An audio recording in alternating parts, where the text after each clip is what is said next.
similar time periods. And these, for the Jewish scripture, Ezra and Nehemiah are one book. They're really connected, in lots of ways. We'll talk a little bit about Chronicles too, but since we've already been in Kings a fair bit, you guys have, thought we would tackle Ezra, Nehemiah, and Esther first. So, do you guys have any from the textbook or from your own reading and study? Anything you guys want to talk about? Any observations you had? Jackson's been through this once with the high school group. Yeah. That's pretty brief, though.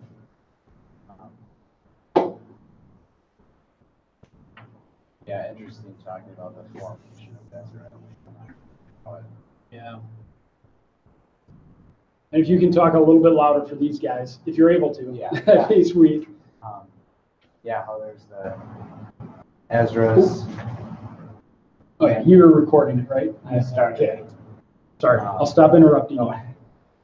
So there's Ezra's memoirs and Nehemiah, and then there's the narrator, and it was just really pretty complicated, I guess. Yeah, it is. All worked out. Don't really understand all of it, but super interesting. Just there. Hey, Lyle. We're happy to have you. Yeah. His son looks like he's escaping from prison in his orange jumpsuit. Soccer. We're just tackling Ezra and Nehemiah. And Jackson was just making a few comments about it, pointing out that it's complicated, which is very true, yeah. Talking about all the letters from the king and everything. All that kind of plays into a lot of different material, and only relatively few chapters.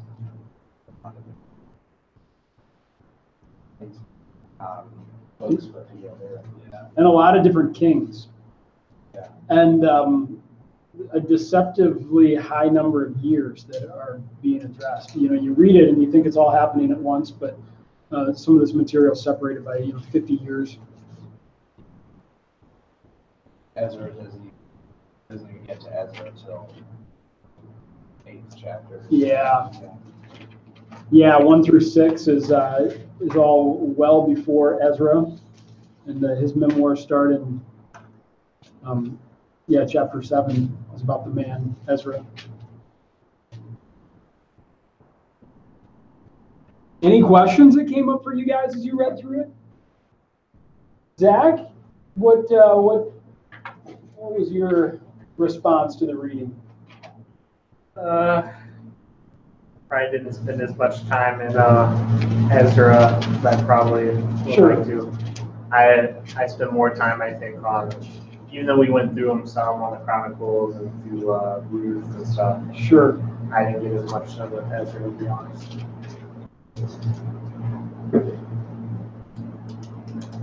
Well, we can walk through Esther. Esther. Yeah, I was in my mind. I'm mix like, them up all the cover time. Ruth? Did I? Yeah, Makes them up Esther. more. Yep. We can walk through this a little bit.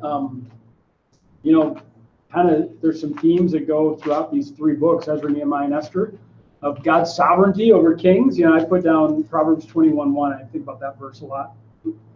My own life, thinking about my own heart and people, but especially Ezra, Nehemiah, and Esther. The king's heart is a stream of water in the hand of the Lord. He turns it wherever he will. And we see God being sovereign over kings in lots of different ways. Of course, 2 Chronicles, you guys probably picked up on this. It ends the exact same way that Ezra begins. And it's with God moving on the heart of King Cyrus the Great of Persia. And God's sovereign over all kinds of things. Nehemiah is always pointing out how the Lord's hand was with him. And Esther, of course, we'll maybe wait to get into Esther, but we always note that the name of God is never used in Esther, and there's no mention of prayer we're worshiping Esther, and yet, it's sort of a subtle way of saying that even when God doesn't appear to be involved, he's, orchestrating all of these events as we see so many coincidences that, are obviously from God's hand. And so God's sovereignty is a huge thing. Repentance and, when it comes to things like intermarriage, oppressing the poor, breaking the Sabbath, not providing for the Levites. I think the book points that one out too, that, the people have returned to the land, but, they're not, of course, like God's people always seem to be doing. They're not doing what God's calling them to do. And so there's a real call to repentance in this. We can walk through some of these dates. 722 BC, and I left off some of the harder dates that we've worked on before, but you guys remember what happened in 722? Persians attacked Babylon. No. No, but that's good. I mean, some of the big you're thinking through. It's good. So 722 BC was when the Assyrians destroyed the northern kingdom. You guys remember that Israel was under Saul, David, and Solomon, the United Kingdom. Then it was divided by Solomon, and we read First and Second Chronicles, maybe. It was divided after Solomon, and so Rehoboam became the king of the southern kingdom, and Jeroboam was the king of the northern kingdom, and it's 10 tribes to the north and 2 tribes to the south, the 2 southern tribes being Benjamin and Judah, and Simeon has sort of been assimilated at this point, swallowed up into the other tribes. And so we've got 2 separate kingdoms, and you guys went through all the kings last week. We've got these 2 separate kingdoms, and the book of Kings, deals with both of those kingdoms independently. When we get into the books of Chronicles, they're largely dealing with the southern kingdom and the northern kingdom as it relates to the southern kingdom, but the focus is on the southern kingdom. But the northern kingdom is destroyed by the Assyrians in 722 BC. And then you guys remember who defeated the Assyrians? Babylon. Yeah, big bad Babylonians. Yep, they destroyed the Assyrians, and I always remember that.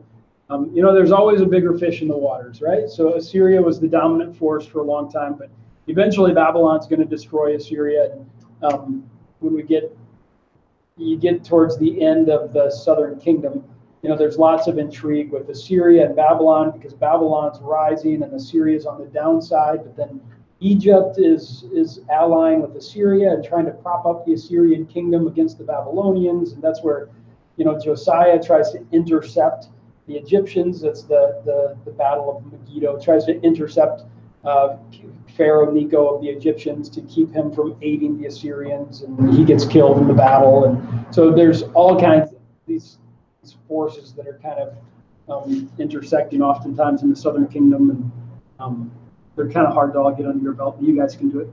So the Assyrians defeat the northern kingdom. 605 BC, remember what that was? Yeah, yep. First exile of what? Judah. Yep, Judah, the southern kingdom, yeah.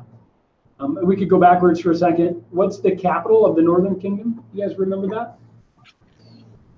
Yes.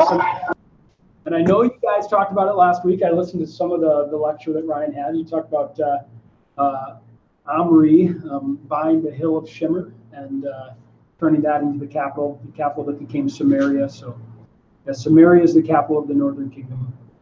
The northern kingdom is sometimes called Joseph when you read through the Old Testament. Sometimes it's called Ephraim. It has a few different names that God will call it. First exile of the southern kingdom by the Babylonians now, yep, in 605 BC. How about 597 BC? Second exile. Yeah, second exile of Judah. And which exiles, this isn't all related to Ezra and Nehemiah, but who was exiled in 605 BC? You guys remember what famous Bible guys? 3 amigos. Yeah. Plus Daniel, yeah. Daniel along with Shadrach, Meshach, and Abednego. In 597, who was exiled? Yeah, Ezekiel. And then 586 BC, what was that one? Cyrus sent them back with Zerubbabel? Not yet. Oh, Close, that's coming. Proclamation of freedom. Well, not yet. Not yet. 586. That's what I said. It says 586, Proclamation of Freedom. Here. Let's see it. 586, therefore. That's another. That sounds goofy. is everything destroyed in 586?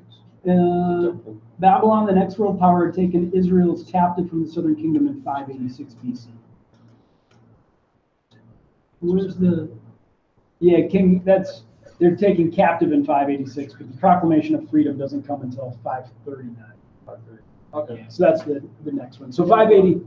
Okay. Jump the sentence ahead or whatever. 586 that's when the southern kingdom is destroyed. Jerusalem, the walls are destroyed, the temple's destroyed. So that's the big bad one. People are taken exiled, more exiles. And they were exiled to Babylon for how many years, did Jeremiah say? Ross, you got this one? 70. I've been trying to figure out that actually. Like what as you look back at these dates, what do you think as far as what the 70 years are between? Yeah. My answer is I don't know. And I usually just say, it's roughly 70 years. I guess the only numbers that match up are 586 and 516, the completion of the temple. So that could be what God's reckoning it from. Or there might be some event that we don't know about that, he's reckoning them from. So I'm pretty agnostic on that question. I just don't know if I have enough information to be able to say, but what's your opinion, Ross? Sounds good to me. And you right now there's no noise coming through your computer, so you can leave that on if you want, but I'll try. If it gets noisy, I know this street has crazy people on it, so.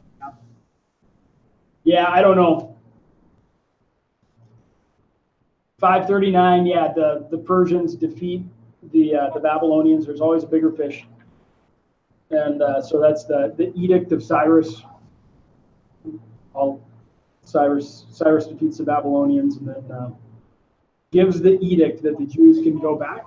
Of course, not very many of them would have gone back because they've lived their whole lives now in Persia. They've gotten comfortable there. It's a long trip all the way to Jerusalem, and you're going to go to a land that is still really war-torn and not established. And so it was a major sacrifice to go back to the land. There's not a lot of people that did it, but there's some that were committed to rebuilding the land, and so they go back.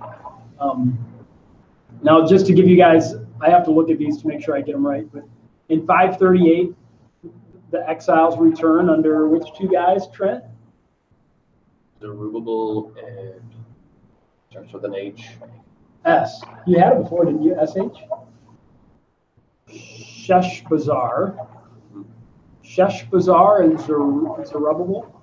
And these guys were governors, became governors in the land. We don't really know much about Sheshbazzar. Some people think he's the same as Zerubbabel. I think they're probably two different guys, but we just don't have a lot of information about them, but they're both mentioned in Ezra. Good guys to remember. Of course, Zerubbabel's the one that's going to keep getting mentioned as he becomes the governor in the land. In 537, they rebuild the altar. This is Ezra chapter 3, verses 1 through 7. They build the altar, and they built the altar first so that they could begin making sacrifices. In 536, they began working on the temple. You guys might want to have your Bibles open because it gets, like Jackson said, it gets kind of complicated. We'll try and walk through some of this and see if we can get it figured out. So second half of chapter 3, they're rebuilding the temple, and they laid the foundations of the temple. Can you guys remember the response that the people made after they had laid the foundation? Jackson, you got it? Yeah, the old generation was like crying because it wasn't as good as just didn't look as grand as Solomon's temple. And Yeah. the new generation who had never seen Solomon's temple were singing praise and were joyful, and it says you can distinguish the crying from the Yeah.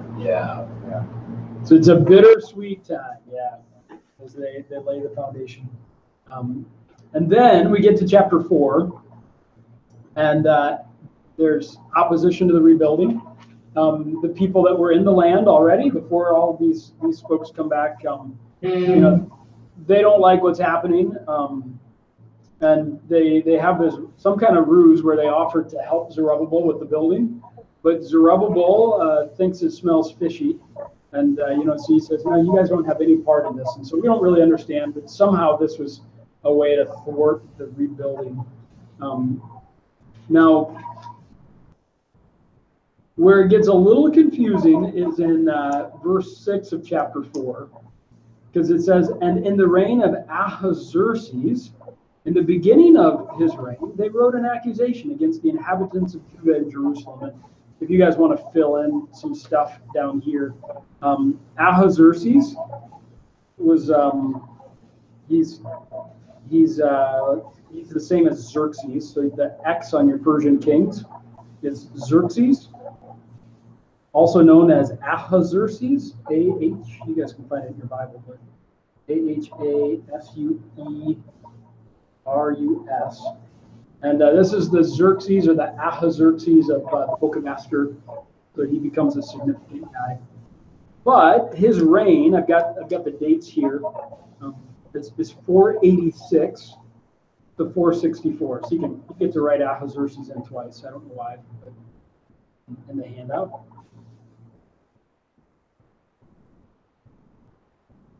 You guys remember what year the temple was completed in?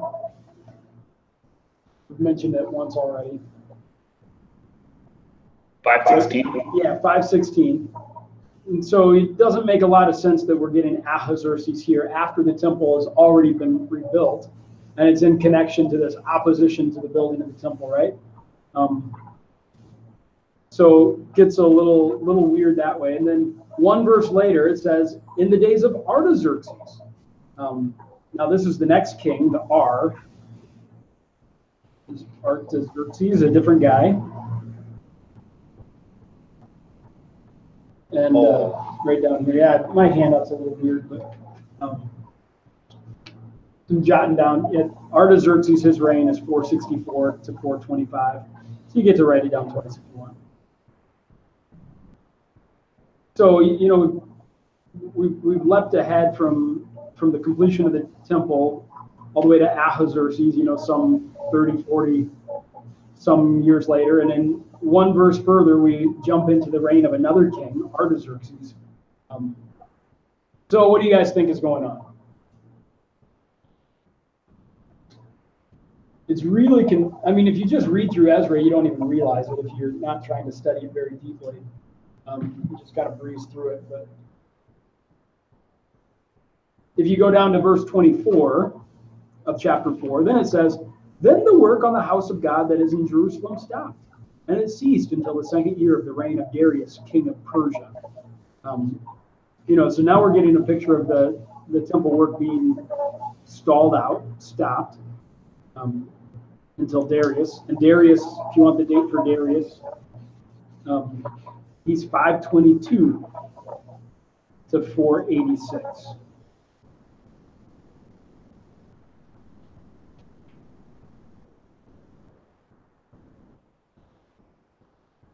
Have you guys ever thought through this before? Encountered this before? You read through it? I think what's going on is that the author is leaping ahead. He's writing well after the time of Ezra, right? And he's leaping ahead and giving us an illustration of the sort of opposition that Jews have always experienced. And so even though he's writing about the temple and opposition to the temple, he just leaps right into, and by the way, later on when they're trying to build the walls, they're trying to rebuild other things in Jerusalem, there was opposition then too. Just look at the way the Jews have been treated and the ways that God has carried them through. And so it's a little bit of an aside, a digression. And I think, it's really hard to get all these kings mastered. You could do it for the final test, but to get it lodged into your brain forever is a little tough. It'd be sweet if you could get them lodged in your brain, and if you can't, hopefully you can at least be familiar enough with it that when you start to preach through Ezra or teach through it, you'll kind of know where to start to do some research and figure it out. The C is Cyrus, by the way, under Persian kings. Probably have that figured out. And then there's two other kings that aren't really significant for the Bible, so I don't think you really need to write them down, but their names are Cambius and Bardia. So you don't really need to know them, but there's a couple of other kings sandwiched between Cyrus and Darius. So 536 BC, the temple work begins. They've built the altar. They begin the temple work. Opposition kicks in, and by 530, the opposition is successful. And this now is Ezra chapter 4. The temple work stops.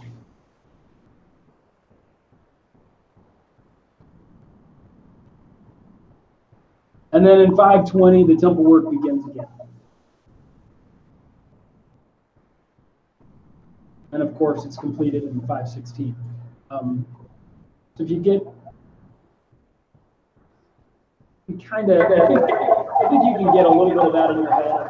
You know, the exiles return to the land. They rebuild the altar. They begin work on the temple, laying the foundations. But then opposition stalls them out, and for 10 years they don't build on the temple anymore. But then finally, after 10 years, the rebuilding continues, and 4 years later, in 516, they continue.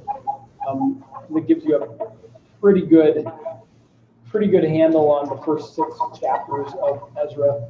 Remember which 2 prophets God used to encourage them to begin again on the rebuilding? Zach, you got it? I 2 prophets. Why does that seem super easy? Probably is. Well, no, we've talked about it once or twice. But Lyle, you got it? Zechariah? Yeah, Haggai and Zechariah, or Haggai, I don't know. Tomato. That's cool. You're just being resourceful. Yeah, Haggai and Zechariah. So we've mentioned these guys a few times, but I think this really helps you when you get to those minor books, minor prophets, to be able to understand what's going on. These guys are trying to encourage the rebuilding of the temple. So they're speaking to the restoration community, we call it, or the post-exilic community, these people that have returned to the land. And they're trying to encourage them, exhort them, rebuke them for not working on the temple, get them moving again. And so God used them to build his temple. 458 BC. You guys know that? Why that one's significant? Yeah, Ezra's mission. So like Jackson pointed out, the book of Ezra is mostly not about Ezra. Less than half of it is about the man Ezra, but they've rebuilt the temple, and now they get to this point where the people really aren't familiar with the law.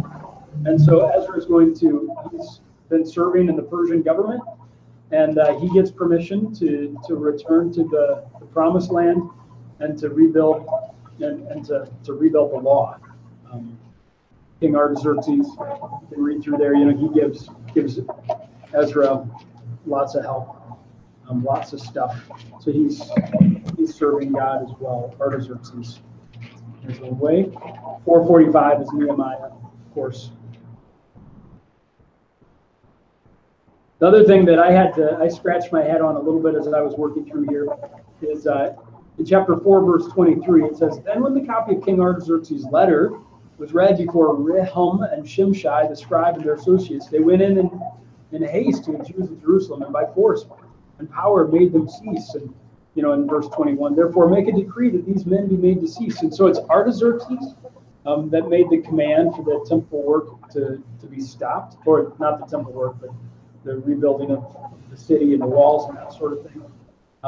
But later, as Ezra talks to him, it's Artaxerxes who's going to give Ezra permission to go and to provide all the supplies. And he's going to be the same guy that gives Nehemiah permission. So apparently Artaxerxes has changed his mind at one point.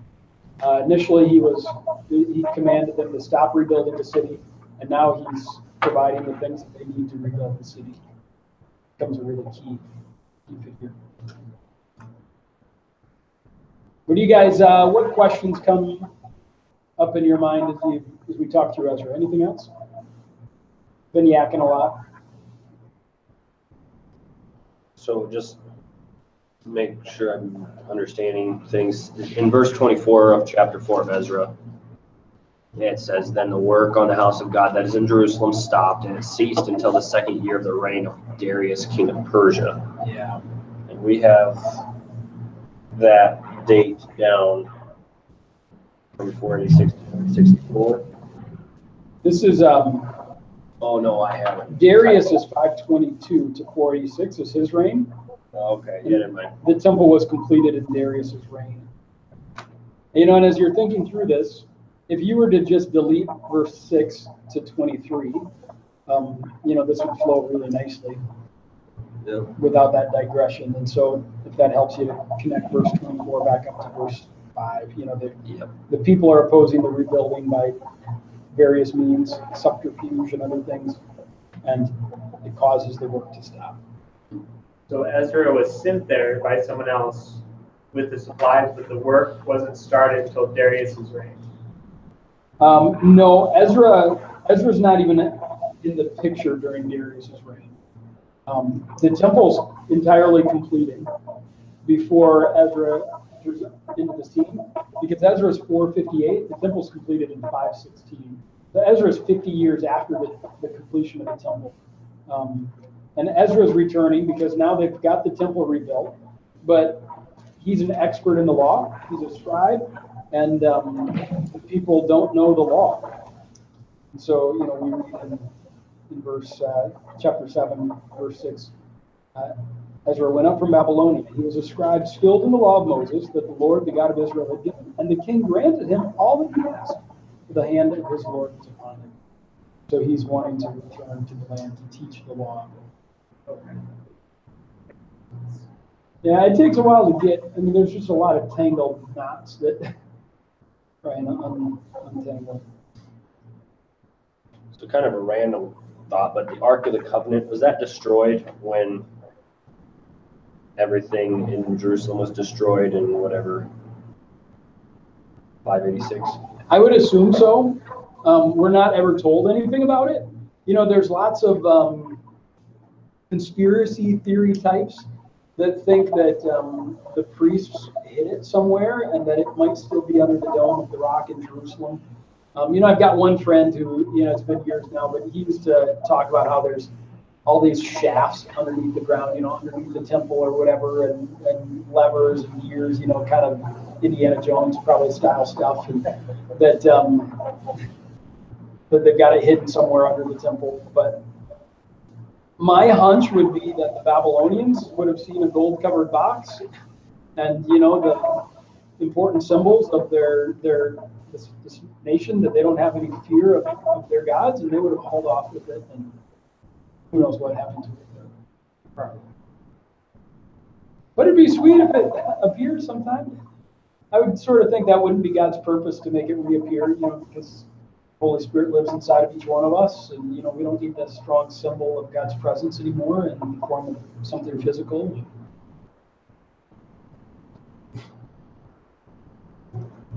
Anybody else? Have you guys ever heard any conspiracy theories about where the Ark is?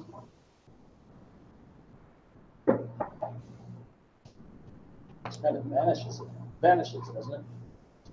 Yeah, we don't hear anything else about it. Temple's destroyed. I've heard before that, they're, I think we maybe talked about this, but these huge stones that the temple was built out of, gold was be melted in between there, and people would pried, the soldiers would pried those stones apart to get the gold, and it seems like they would have taken the Ark as well. Who's the high priest that returned with Zerubbabel?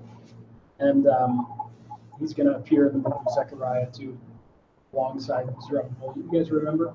Joshua. Yeah, Joshua. Sometimes I think he's listed as Joshua, but just an alternative form of Joshua.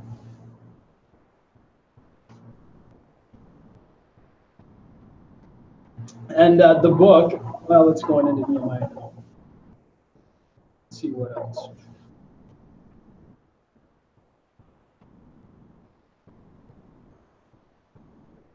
Let's see. Oh, I've got a back page too. Sweet. We can fill in. You guys, you can have your Bibles open and answer too. Remember who the governor was? That he's the governor in chapter 5. That he's going to send a letter to King Darius, wondering these Jews are they're rebuilding, and I don't know if they have permission to rebuild, and so he's just checking in, and Darius makes a search in the archives and discovers that yeah, they were given permission by Cyrus to rebuild, and so he gives the green light, and Tatnaiah, leaves them alone and helps them in some ways. I guess I gave the answer. Where is that? Tat. It's right here, chapter 5, verse 6. Tatnaiah. And I think it's nice. I mean, it doesn't really change in the application in our lives to know a name like Tatnaiah.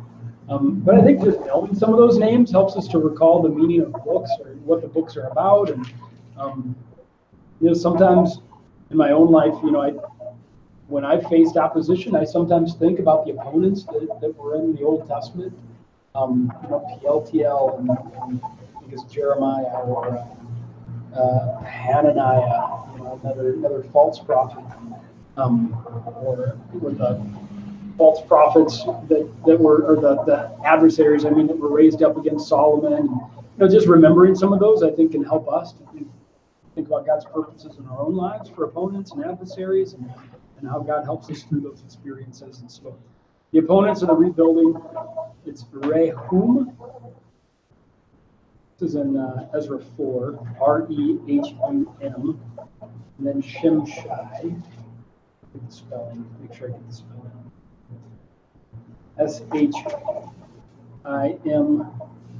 Shimshai.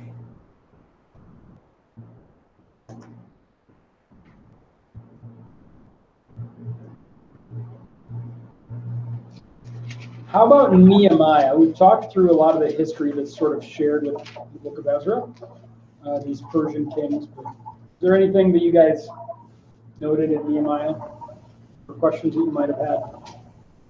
Some of you didn't get a lot of time to be in the text.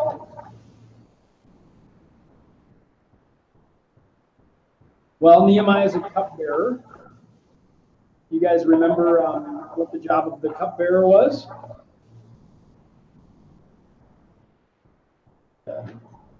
Check for poison? Yeah, but he was also, sometimes it was used, he was a high-ranking official, and so he's not just, a low life who's, they don't care about his life and he's testing the food, but, it was a title for somebody who was an advisor to the king.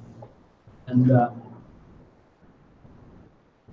so Nehemiah is this important guy in the Persian Empire. Jason. And let's see if I can find. There you go. Yeah. No, it's a seeing you in person. That's why I was like, dude. Oh, in the flesh. So he discovers that the walls are still in rough shape. We've talked about how the walls wouldn't have been completely destroyed, but there were breaches in the wall, and so he heads to the promised land to check on the walls. And there's two guys that want to oppose his work.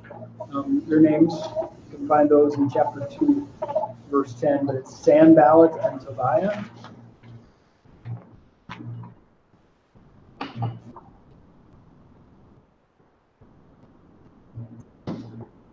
And you guys probably picked up on that things got pretty rough as these returned exiles are trying to rebuild the walls. There's people that want to kill Nehemiah. They want to make war against these people that are rebuilding the wall, and so they have to begin stationing.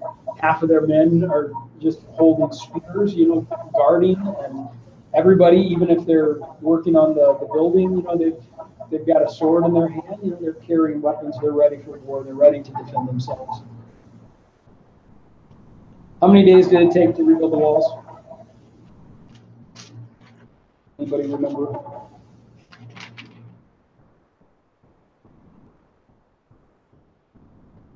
didn't read it, but for some reason I think I remember 40. 52. 52. 52 days. Yeah. Should have said it. It's like vague.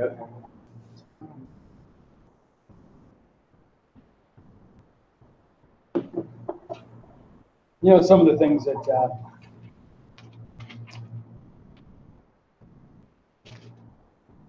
chapter 6, verse 10, you know, now when I went into the house of Shemaiah, the son of Eliah, the son of Hetabel, who was confined to his home, he said, let us meet together in the house of God within the temple. Let us close the doors of the temple, for they are coming to kill you. They are coming to kill you by night. And I said, should such a man as I run away? Nehemiah's got lots of moxie, thinks pretty highly of himself. Should such a man as I run away? And what man such as I could go into the temple and live? I will not go in.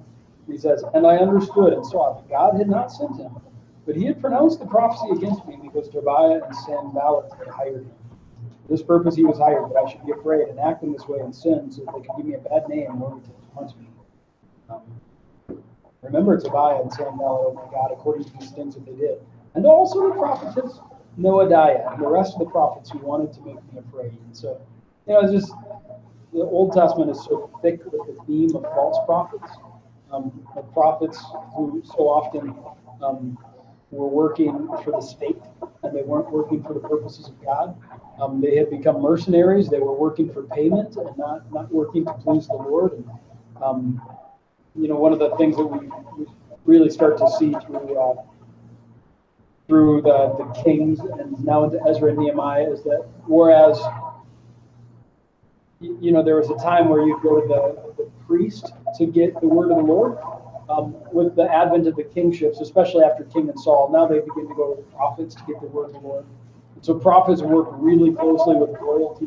They would be fed by the king and supported by the king, and the king would kind of expect them to walk hand in hand with them. I mean, that still happens today, where political leaders try to get religious leaders on their side, and you know, maybe it's through charm or bribery or whatever it might be. And so there's lots of false prophets, and I think one of the lessons that we would draw out of it for ourselves is that in pastoral ministry, we're going to face all sorts of opposition, all sorts of opponents, false teachers, false prophets, people that God raises up just to kind of thwart our ministry, get our eye off the ball, cause us to make bad decisions, or cause us to cower in fear, or whatever it might be. And we'll have to be strong and courageous and do what's right. And sometimes evil comes in the form of dragons, and sometimes it comes in really seductive ways. People that seem so kind and so loving, and yet they might have, behind all of that, they might have really nefarious purposes. Satan might be using them for.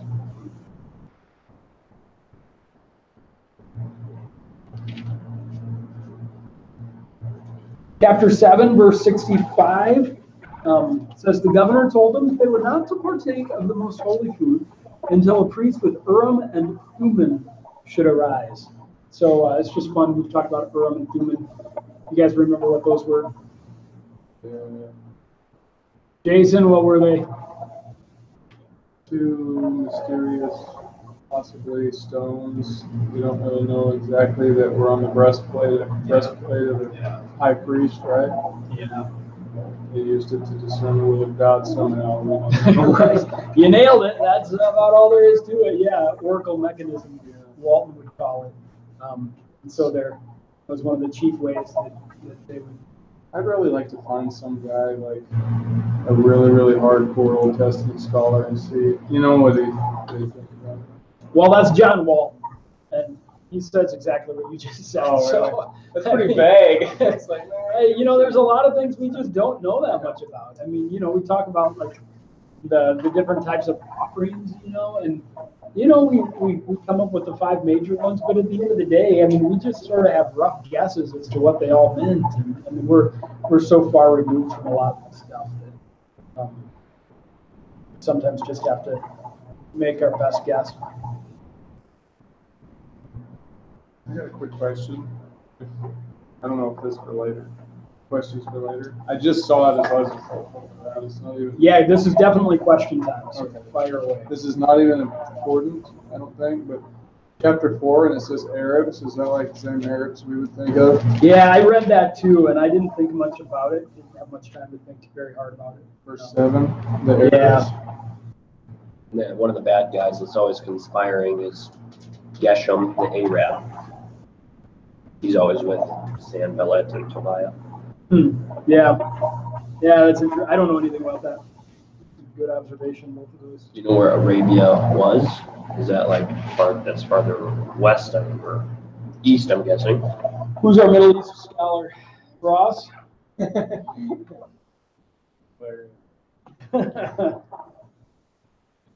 I don't know.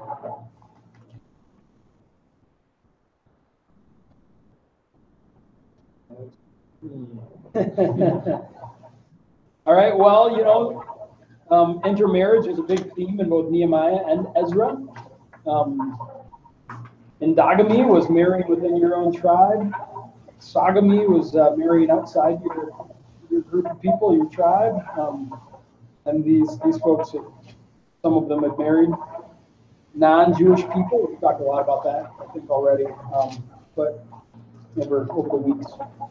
But it was a significant thing. And, you know, something that's always really startling to me is that divorce was the recourse that they had chosen.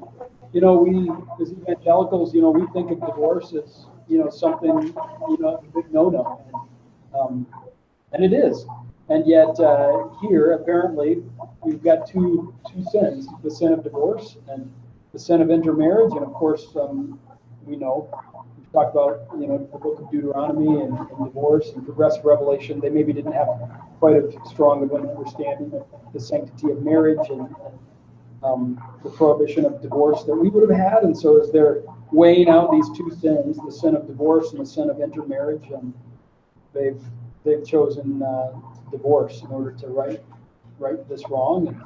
And I guess we don't really get a statement, as somebody pointed out in the paper. We don't get a real statement on God's opinion about that. I guess it's Ezra and Nehemiah are good guys, and you know, divorce was the outcome. And so in this context, I would assume that was the best option. But I don't think we would necessarily. Well, I definitely don't think we would carry that into our day and say, if you're married to an unbeliever, you should divorce them, because the Apostle Paul says to remain married unless they leave you, and then you're free. So it is weird because we've seen earlier that when they make an oath, like they have to maintain that oath regardless if it costs lives and stuff. And you would think marriage is a major oath that one makes, so just easily broken.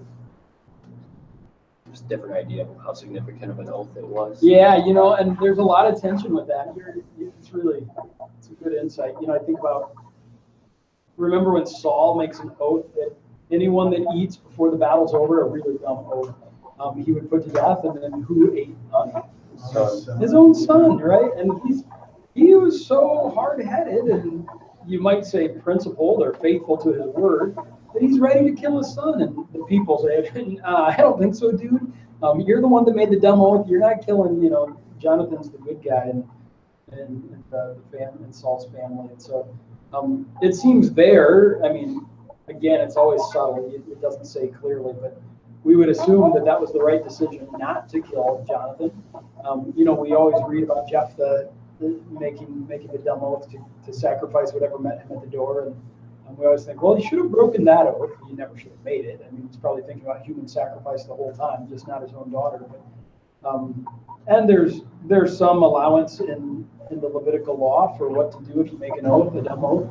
You know, there's a certain sacrifice you can make. And so even though oath keeping was really, really important and should be in our day too, I tend to think that there's some wiggle room there of, again, you're kind of measuring out sins. Is the worst sin to break your oath or to kill your daughter? You know, and I think it's plain to most of us it'd be to break your oath. And so sometimes we have to choose the lesser of two evils.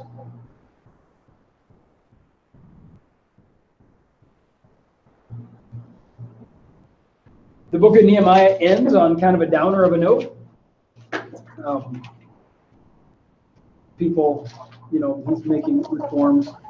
The people aren't doing good things.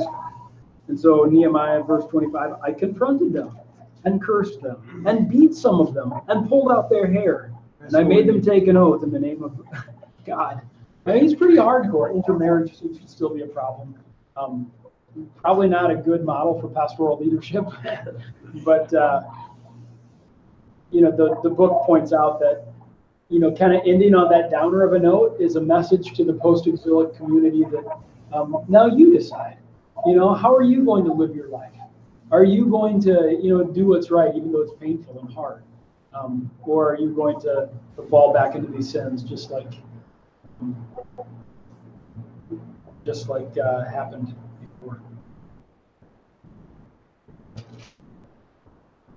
Ezra and Nehemiah, any other comments, questions, insights you guys have before we move on? What was really cool is just looking at chapter 8 when Ezra reads the law, when it says, in verse 4 and following, Ezra the scribe stood on a wooden platform that they had made for the purpose. It's like the first book. Yeah, chapter 8's a pretty sweet chapter, yeah. And he opened the book in the sight of all the people, for he was above all the people. I was just thinking, heard people maybe not use this, but just practical things about preaching. It's good to be above the people, stuff like that. Like Jesus went up on the mountain. It's good for protection. Just practical. So I guess what he did, Yeah, and he gave the sense, right? Helping people to understand. Oh yeah, verse 8. Clearly, and then gave the sense. I've heard some people use this as a justification for long sermons, kind of like, if we were hungry enough for the word, we would stand like the people did, for hours and hours and hours listening, and we would want more. And that's kind of cool, but I think just being practical and realistic, we know that this is a pretty unique situation. These people haven't had the law for generations, and they're finally receiving it. We have the Word of God at the, touch screen and every week and multiple times a week, if we're doing midweek stuff. And we should love the Word. This should cause us to follow their example and crave the Word. I don't think we have to hold this over people's heads and say, what, you can't listen to a sermon for an hour? I mean, look what they did in the day of Ezra. I don't think that's really fair to people.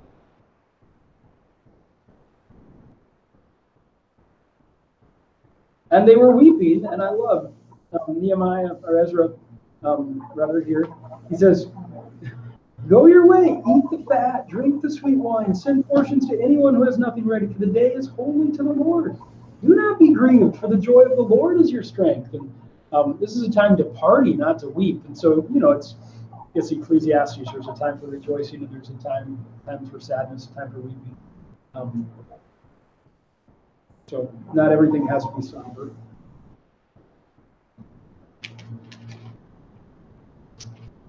It's maybe just really minor, and it's just something I could really, the way I grew up, I came from a really conservative, kind of almost Mennonite, Hutterite background.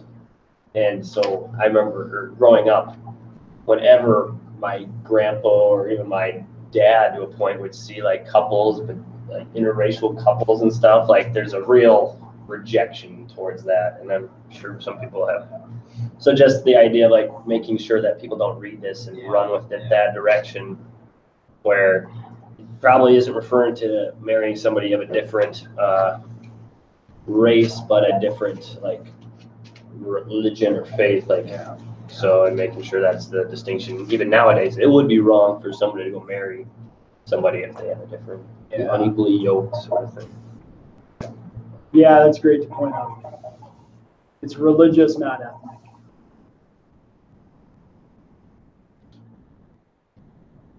I made a joke the other day to my grandpa that I went to Nicaragua to find a wife, and he's like, "You better not have." Oh man! And I was like, "Well, maybe I will." How old is he? He's probably We ain't got to worry about the too long. Yeah. All right, Jim, you're back. Maybe you've been there for a while. I'm not sure. All right, let's move on to Esther, unless somebody has something else from Ezra. Jim, do you remember what feast that the book of Esther is meant to explain? Do I remember what? What feast Esther explains? There's a feast, a Jewish feast that the Jews celebrate, and they're celebrating it because of the events in the book of Esther. Ross, you got it? Purim? Yeah, yep. Purim. Feast of Purim. Yep, and that's in verse 26 of chapter 9. Therefore, they call these days Purim, after the term pure. Which means dice, right? It comes from dice that they toss at the beginning. I don't know. Yeah, we'll watch the Bible Project video. Oh, sweet. That whole thing came full circle. Oh, yeah, right there. Verse 24. Sorry to interrupt you. Yeah. Yeah, they had cast pure, that is lots, to crush and to destroy them, the Jews, or the enemies of the Jews. Good observation. All right, let's see if we can work through the characters in the book of Esther. Who's the first one there on our sheet? The X. Xerxes, also known. We'll see if you know it, Jason. Everyone else does because we already covered it in Ezra. Ahasuerus. Oh yeah.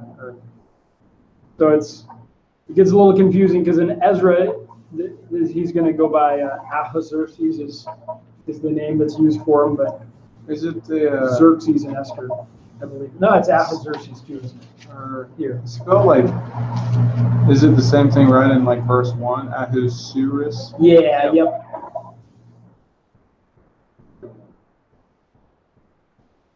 Yeah, is he called Xerxes in here somewhere?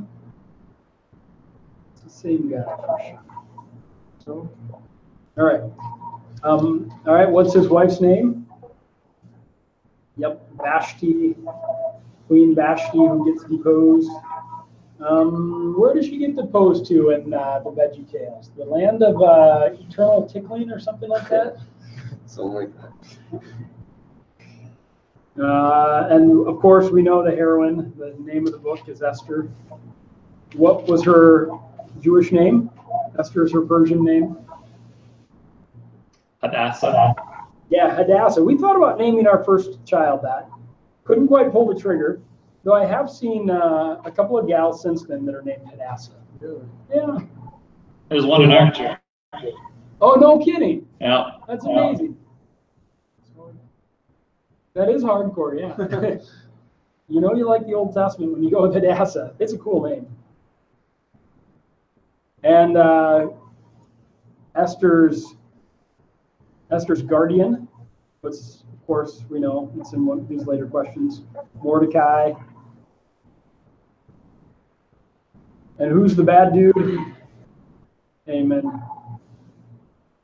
So we're getting all the details down. Mordecai's relationship to Esther, how are they related? Here, cousins, yeah, close. Cousin? Yep, I believe so, unless someone, Yeah, it's cousin. yeah, thanks, Jim. You made me doubt for a second when you asked twice. And then who is this guy? You know, he's not as major of a character, but who's in charge of the harem? Did you guys catch that? His name? Yeah, Haggai probably. Hegai.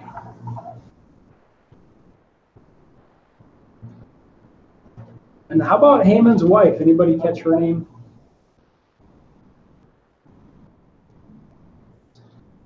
Zeresh, Zeresh. It's mentioned a few times, of course.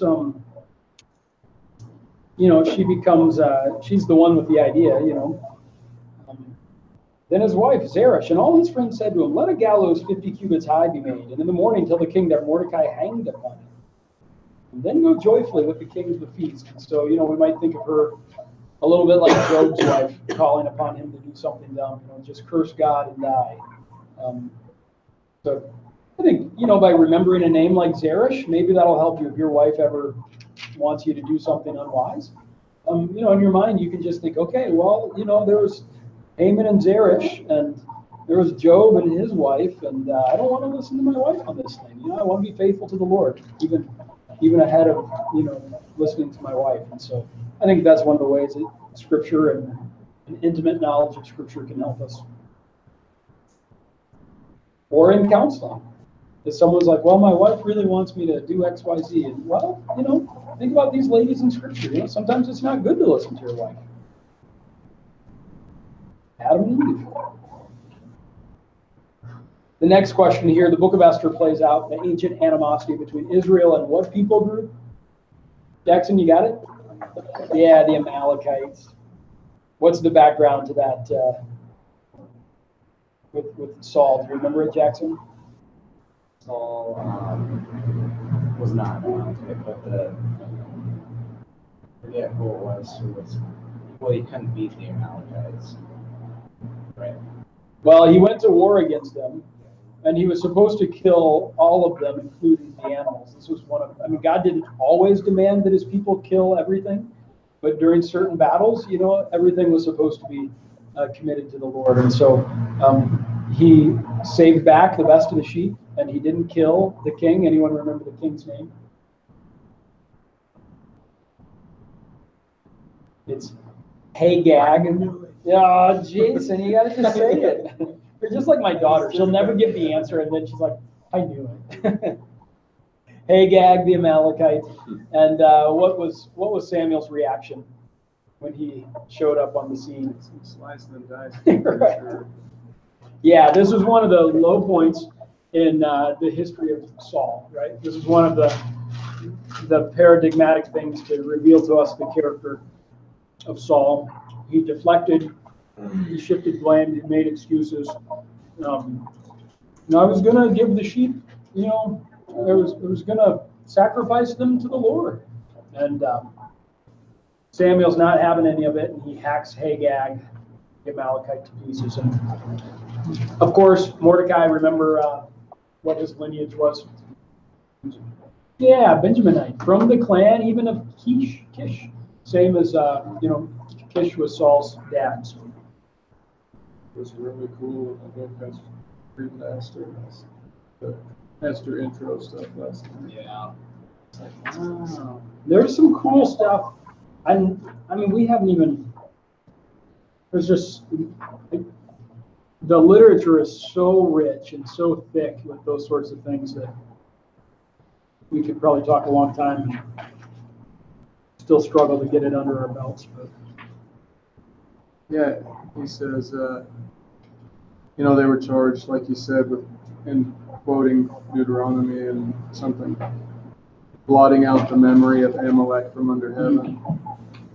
And then it says, intermittent conflict with the Amalekites dots the biblical record. Saul had been instructed by God to destroy the Amalekites, but he disobeyed God. This incident between Saul, it says Agag, but anyway, Agag, yeah. and the Amalekites would, I was thinking Hagag too, but anyway, and the Amalekites would ultimately become the reason for Saul's own defeat and the loss of his dynasty. An Amalekite would later claim that he had killed Saul, 2 Samuel 1. Israel was still found fighting Amalekites in the days of Hezekiah. He goes on, but like, man, that's probably why God wanted them to completely wipe it out. Yeah. Just save you guys some trouble, man.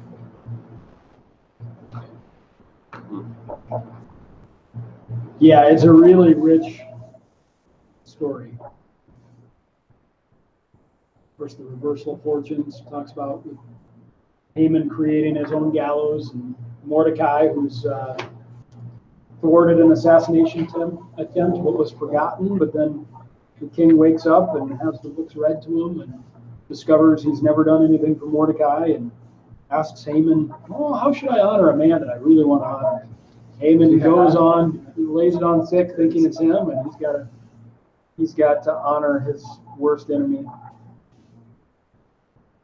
It's hung on his own gallows. I mean, there's just it's so thick and so rich. And in the end, Mordecai is made second in rank to King Xerxes, however we would say that, Xerxes, and just like Joseph, becoming second in rank to Egypt.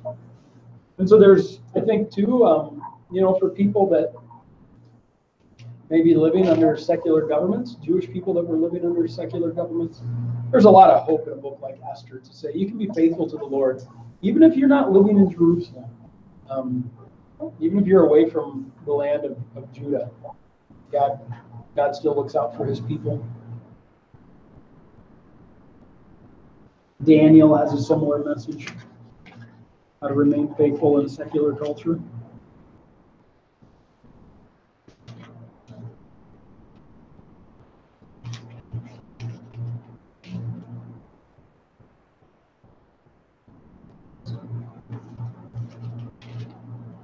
All right. Anything else you guys have from Esther? Thought in the intro thing where he's talking about divine sovereignty made me think of Ruth, just how that's a major theme in Esther, because the name of God's not mentioned anywhere. And I like how he says what the writer of Esther has done is to give us a story in which the main actor is not so much as mentioned. Yeah. It's really cool, man. You just see all the encouragement from Providence, and it's going to be really encouraging for a believer. Yeah. Yeah, the book calls it an extraordinary piece of literary genius.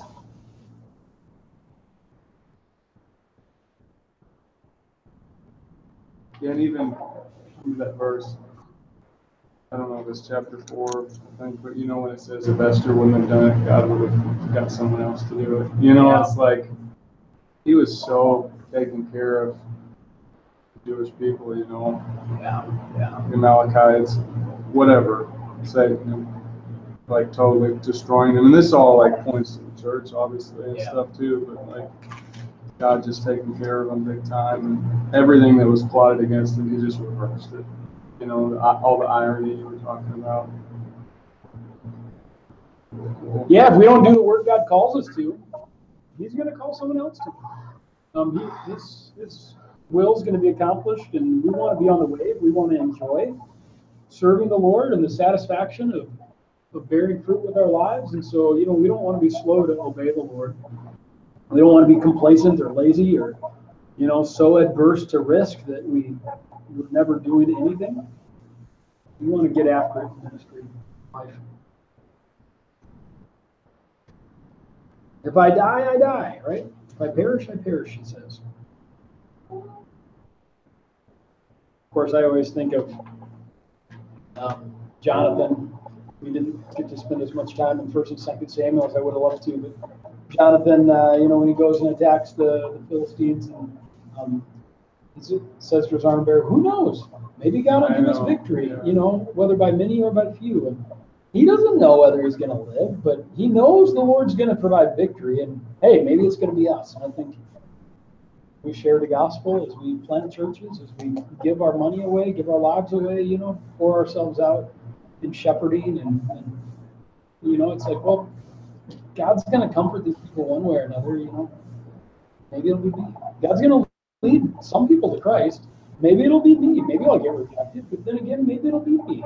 Maybe I'll get to lead this person to Christ. Think of some of my neighbors. Yes, I talked to both my neighbors, two of my neighbors.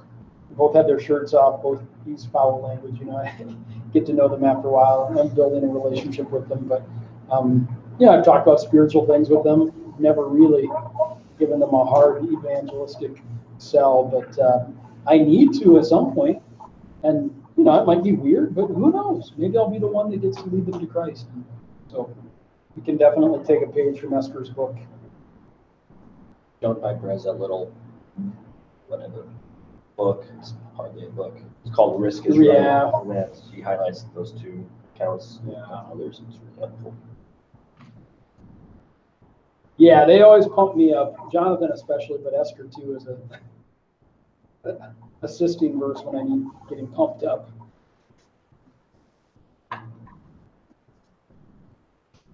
All right, let's take another 3 to 5 minute break, and then we'll hit up Chronicles. and it's gonna be fun.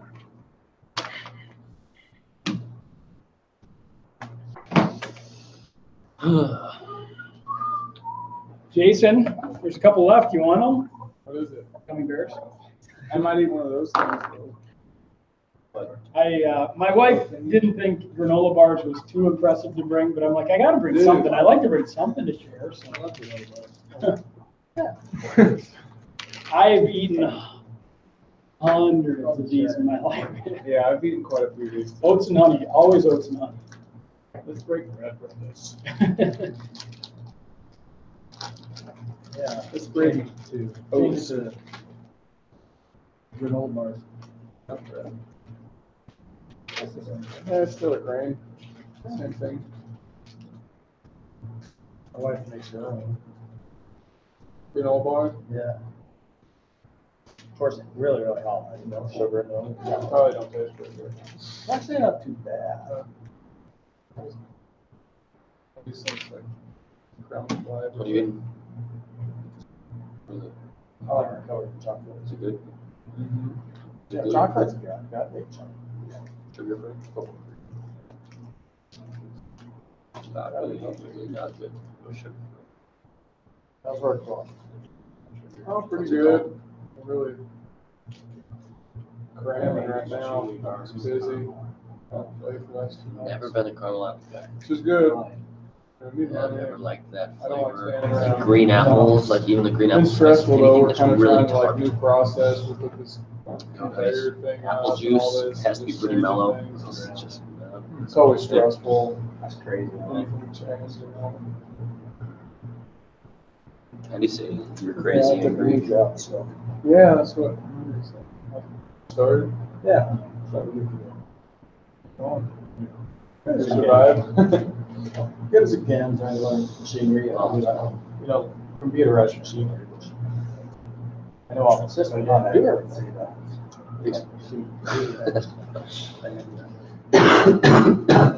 ever seen any good movies lately? That's kind of like, honestly, kind of just. You haven't seen that yet? It's very One good. of my guys had it yesterday, so that's fine. That's probably good. You should watch it and then let me know what you think of the opening little short film. At the beginning, it has a little, like, you know, how some of those Pixar movies have a little opening. Yeah, why would they video. do it? This one has one. People, no matter what you do, It's a little out there. I was just thinking about it yesterday. There's always It was weird. some guys you work thought with, so no too? matter what you do, Really weird. they're gonna get aggravated. You know what I mean? Oh, And I'm like, dude, I that's. can't tell you what it is. You gotta just see it, because if I tell you, It the is weirdness stressful, won't hit you. I'm not worried about it. I don't even remember it. That guy I worked with in Kentucky, I hated working the, around him because he stressed me out so bad. Oh, yeah, that was a good one. That one made, this one, you won't make any sense until the very end, and then even like 20 minutes after, you're thinking about it. All right, I'm gonna be the selfish one here. Yeah. You're gonna take the last one? And then I was like, you know. Always have to I can't leave the believe one. it. Oh, I haven't. Have you seen that? You know, when No, I I'm haven't. around, like, this is crazy. Everyone's always trying to do Have you seen one. the first one? Someone's got to take it. Someone's got to. But then it was weird after that. I don't remember much of the Yeah. Jurassic ones. When you really want it, you know, you ever do the, like, hey, you want the last one? I remember watching it a few times, but they're like a little more. Yeah, you have. You're More than just like these Jurassic Worlds. I think they're geared more to just like action movies rather than like really scary. You didn't beat me. Yeah, I mean, this guy's just like a brick. always You fire. know a lot of dinosaurs. I'm on a straight forward. I'm gonna step up and say, I'm on a straight I know a Team Triceratops, leader now, so. Pterodactyl. Tyrannosaurus Rex. Dad, and your wife, right A here. few more. She's sick. She was her Yeah. whole first time downstairs. She's good now. Velociraptor. I get a count. Really? Well, I heard it did like, it's like one of the best movies, like as far as revenue goes. And whatever this last year. My wife was sick the But- entire time. We had this school job, plumbing. Yeah. And like if you get a school, if you're doing stuff on a school or something like that, they have to pay you a bunch, like the state wage, like a ton of money. So I made So maybe we should have all this money, but I spent like so much because we ate out like every night. She's sick and I'm like all worn out. It's like, I ain't- and I'll come down. you know what I mean? So I went like, We've been doing that a every lot. night. That's been really hard. Yeah. She You naturally know doesn't what like to Andy cook. and Ryan's policy And is then on with watching her being movies in the sick, church? We pretty much, You we guys have like one? doubled our food budget. Yeah, Renting So out the we've, church as a uh, movie theater? We just now You decided. know, like, technically, yeah. Like, I mean, during her pregnancy, we haven't had that question. I would come up in a almost while. guarantee we spent several I thousand. think you have to buy a dollars. license to show. You know what I mean? Like, That's what it is. or Really? like, if Or you- even if you just want to play I did just the on movie the big out, screen up in the you know? sanctuary. I think we should spend $500 or There's- $600 there's, a month on food. uh, I And we think if spend, you're, like, if you're not over like 1,000 charging when I for looked. it, It's like, and don't you even have, wanna there's a know. lot of movies that are Forget covered, about you it can once get you a pray. blanket license. that's that cover a lot how of movies. that's how it's You know, you been, pay but like like, $100 we're a trying year to, or whatever. I wanna pay off one That of our doesn't cover cars every movie, you before- still really have to check before to the see whether baby it's covered under comes, that. to get like $200 a month off of our. Most churches Because she's gonna stop just working entirely. show them, but it's not So- really technically. And I've gotta find a way to make enough and still keep going through the TPA. at the You know, same Gavin, I pace, think but I'm is trying to- really hesitant, because I've asked about that. So with I'm him, gonna have to but work an extra like, 5 we're gonna hours show on him the movie or baby something, or and so, just invite 10 people hours. over.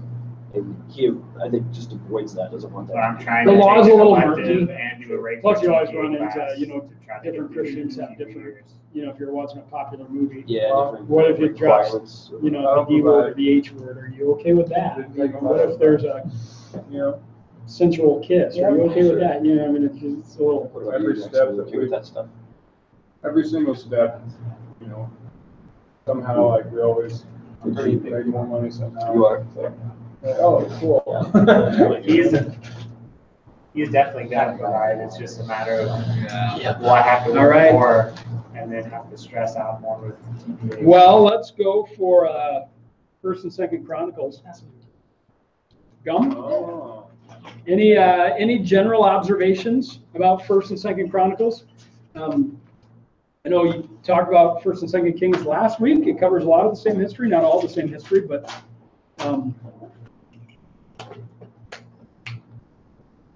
anything that emerged for you guys? Ross, anything as you read through some material?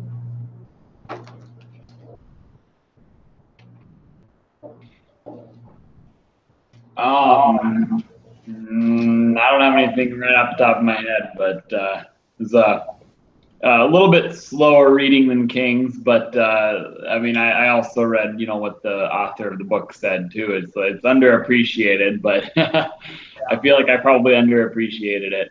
Sure. I like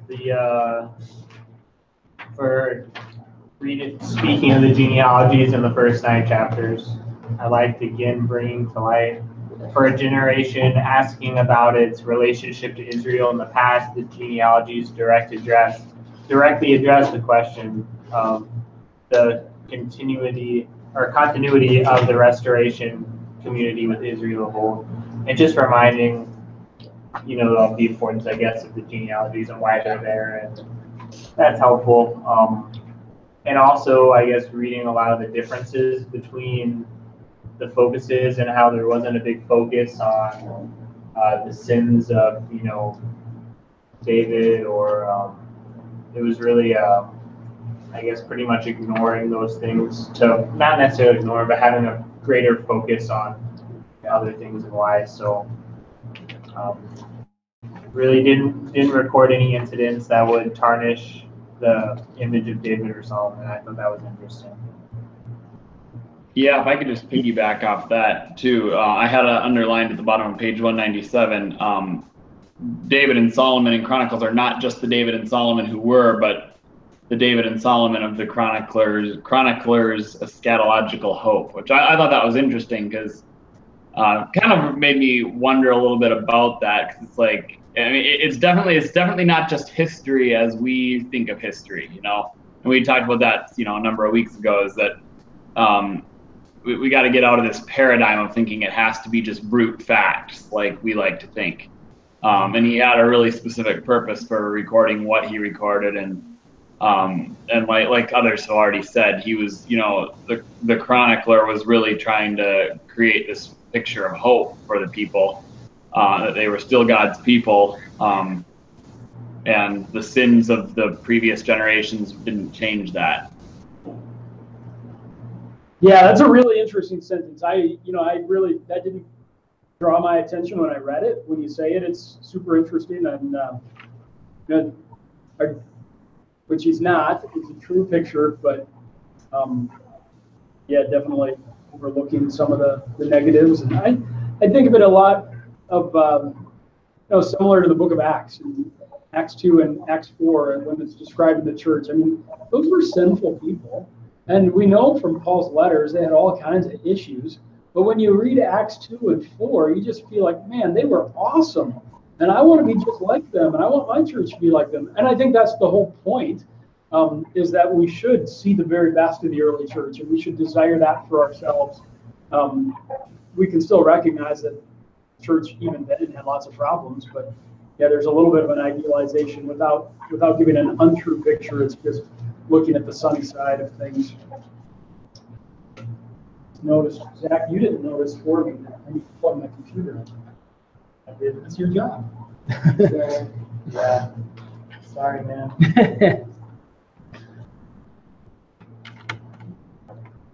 Where did they bury all the people that killed him? Oh, man. There's bodies everywhere. Hundreds of thousands. RJ, man. Yes. Yeah. Sometimes. Did the birds eat? Big birds. They got buried a lot of times, but yeah. We're just hundreds of thousands. There's a really interesting discussion on that, Lyle, too, of, we read these big numbers, and they may well be exactly the way they're read in English. Some people would point out, in reading Walton, the size of armies, he says that would be an extremely large army. When you get 100,000 men, or maybe in some places 500,000, and he says, would point to the size of the Civil War armies and say, they're bigger than some of those armies, and a lot of people think that the word for 1,000, it can also mean division. And so a lot of people would say, well, it's probably not, it's like 300,000, but it's probably 300 divisions. And in later history, a division came to be a complete 1,000 people. In this time, it might have been 200 people or whatever. And, I don't know what to make of that for sure, but you guys can, I'm not even arguing for that position, but you guys can, just to make you aware that some people would argue with those numbers and say that probably is not that many thousands, but that many divisions. Yeah, because it's just incredible numbers. Yeah. Yeah, I know Walton said, at a certain point, he says that modern scholars estimate there was 300,000 people in the Southern Kingdom. It's like, well, at that rate, where do you get all these soldiers from? Right. But they might be wrong. I don't know. Right here, chapter 5, they had 44,000 men that ready for military service. Yeah. It could be 45 divisions. What's the word for 1,000? Aleph? Yep. Argument seems unconvincing. Not that you were trying to really lay it out. Sure. Yeah.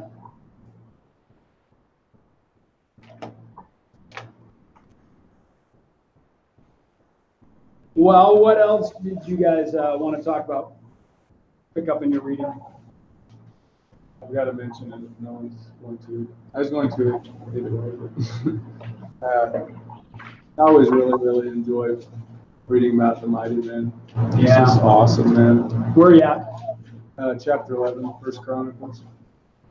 And I'm just, sometimes I even turn to these kind of cool stories and read them all by themselves. I just love this stuff. Like, and even, they really paid attention.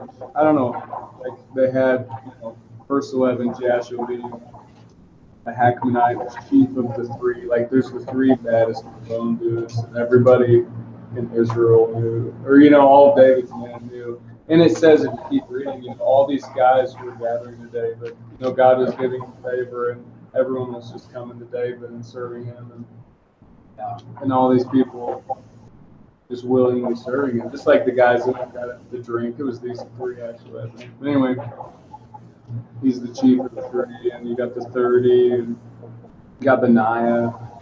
It says he wasn't one of the three, but he's still like bad to the bone. And David trusts him, makes him like his bodyguard, chief bodyguard guy. You know what I mean? There's all these things that like you really, you can glean things from it. Just like why would, Benaiah was really close to him. He became Solomon's right hand man, took down Joab. Like he was for years there, right by David. You know what I mean? Like. He's like a first mate and all that kind of stuff. And I always just think that's really cool. Yeah. And they must have, for these bad dudes to be so devoted to David, David must have exhibited lots of bravery and courage and skill in the battle for them to be drawn to him. Yeah. And I think, drawing spiritual parallels, we want guys to be drawn to us in our ministry, and if we want to band together with other men, we're going to have to really know the Word of God and care about the Word of God. We're going to have to be devoted to prayer and willing to put our necks out when it comes to evangelism or whatever it might be. Because, people don't want to follow the leader who's unwilling to do that. Or don't want to do what the leader's telling them to do. The leader's not doing that himself, and so we want to be mighty men. We want to be like David and united with other men and those things. Yeah, and there's even instances like verse 18 in chapter 12. It says, then the Spirit clothed Amasai, chief of the 30, and he said, we are yours, O David, and with you, O son of Jesse. But just that phrase, the Spirit clothed, Jesus says that in Luke 20. 3:49 or whatever, you will be clothed with the Holy Spirit. You know what I mean? Like he's getting that kind of language, but there's spiritual pictures here, Yeah. And these guys obviously aren't taking out 1,000 dudes just because they're tough, Yeah. It said the least of them could take down 100. Where does it say? I just saw this. Anyway, the Gadites, verse 14, these Gadites were officers of the army. The least was a match for 100 men, and the greatest for 1,000. That's awesome. Yeah, it's kind of funny. If the author of the Chronicles probably was listening to you right now, he'd probably just be fist pumping, like mission accomplished. Like his goal was to get these people that were exiled, like excited to, buy into this. Recall these things. And this is what you should aspire to. I don't know. Yeah. I heard this. I'll quit yakking. Yeah, it's a little bit like Hall of Faith. Yeah.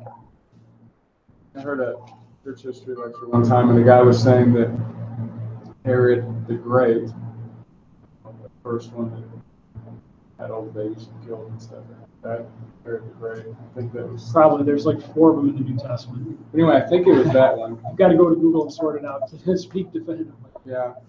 But just the point of that they were guys that were really this bad that like everybody knew and was super afraid of. He said there's a story of him being in a bathhouse, Roman, bathing in one of these places. His armor and all of his stuff was away from him. He's just chilling there naked. And like 4 soldiers come in, enemy soldiers, and see him and literally just turn around and run. You know what I mean? Like, just, there's guys that are known, like, he's not even, like, by his stuff, he's just chilling. Like, it's just like if you saw Samson or something, it's like, we aren't even messing around with this guy, Like, that's amazing, But, Spartans, man. The real deal. They trained for war since they were kids, Fighting. Yeah. So it seems like that was their thing. All right, well, what else, guys? Can point out a few things. Quick question at the beginning, just for clarification, everyone else probably knows already. When was this written then, the Chronicles? It was like, do we have a date guesstimate? Post-exilic. I mean, the people of, well, you know, Kings was written kind of, the people are in exile and they're how did we get into this mess? Now, this is written to folks who've returned to the land, so it's the post-exilic community, the restorationist community, you know, they're trying to restore the land, but they're asking the question, are we still a part of God's people? You know, the temple's been destroyed, and the priesthood isn't really in place, and we don't even have a king anymore. There's no Davidic king, you know, there's no temple, there's no Davidic king, or, you know, those are the great symbols of God's presence and blessing, and so showing that their continuity with God's historic people. What do you think about like the Kings, you know, referring to these official records, and Chronicles referring to these prophetic writings, kind of the contrast like in the book. It talks about the records of Samuel and Nathan and Gad, and Kings is all about the book of the Kings of Israel and stuff like that. I don't know. Yeah, where are you reading from, Jackson? 194. Get my mind around this for a second. Paragraph. Chronicler made made use of a wide range of sources. Quotes a link from Samuel and Kings, material from number of other biblical books. Whereas in Kings, the source to which. Yeah. Interesting. How he first different ones, and then it says how they occur in the same position as Chronicles references occur in the same position as the King's references, except for one. So that was like, I don't know, it's kind of interesting fact they will say. Yeah.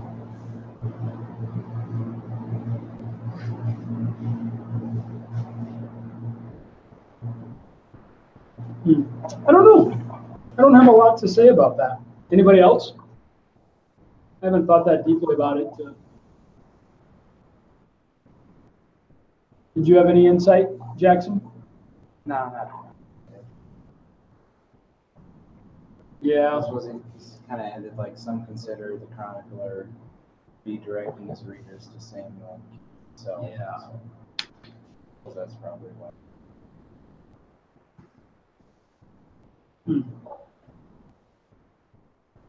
He's aware, when he's writing, he's aware of Samuel and Kings and the way that's written, and frames it similar ways at times.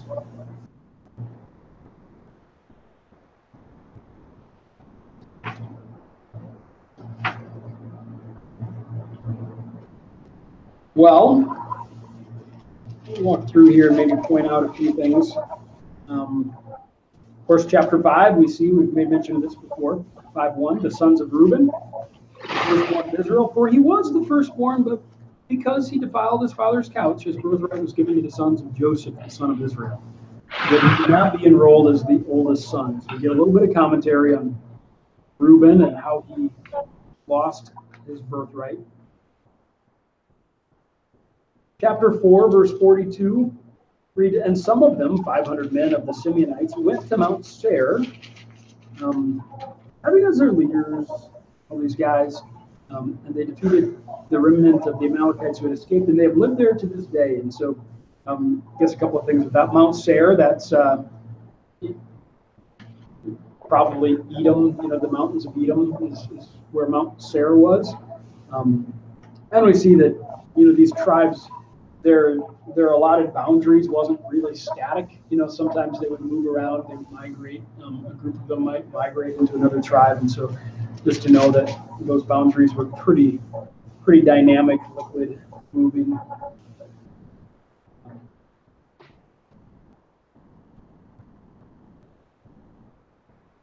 You get, when we were working on the dates, one of the dates that we were working on was 733. Of course, you know that the Northern Kingdom was destroyed in 722 BC. But as you guys made your way through the Syro-Ephraimite War, you remember that Ahaz, the king of the Southern Kingdom, hired Tiglath-Pileser III of the Assyrians to defend him against the Syrians and the Northern Kingdom, the Syro-Ephraimites. And so the Assyrians attacked the Northern Kingdom and really took a lot of their land away. So it was what was left was Samaria and the environs, the area around that. And we read about that a little bit here in 1 Chronicles 5. At the end of 1 Chronicles 5, it says, "But they broke faith with the God of their fathers and whored after the gods of the people of the land, whom God had destroyed before them. So the God of Israel stirred up the spirit of Pul, king of Assyria, the spirit of Tiglath-Pileser, king of Assyria, and he took them into exile, namely the Reubenites, the Gadites, and the half-tribe of Manasseh." Remember, those are the folks on the Transjordan region, in the Transjordan region. Exiled them, brought them to Hala, Habor, Hara, and the river Gazan to this day. And so that's 733. That's the event that we've been trying to get mastered the last couple of weeks. The Assyrians attacking the Northern Kingdom to defend the Southern Kingdom, and turning both of them into vassal states. And you see too, even in that, Ahaz made a really dumb move by hiring out the king of Assyria. But we always see even behind those dumb moves that God's spirit is at work. God's moving. He's the one that stirred up Tiglath-Pileser III. And so behind, we know Daniel says that, the Lord raises up kingdoms and brings down kingdoms. And we know even behind dumb human decisions, God's at work. You might have noted in chapter 8, there's a genealogy of Saul. And then in chapter 9, there's another genealogy of Saul. And, that's the sort of thing that illustrates that there were probably more than one source going on. There must have been independent genealogies of Saul. And I haven't read them closely recently to kind of compare one to another. But, why would a single author include two genealogies, 2 chapters apart? Well, it's drawing together multiple sources into one book.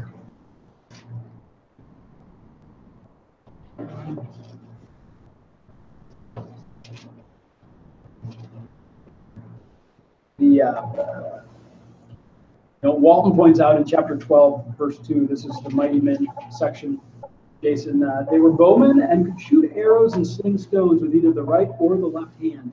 And he points out that left-handedness was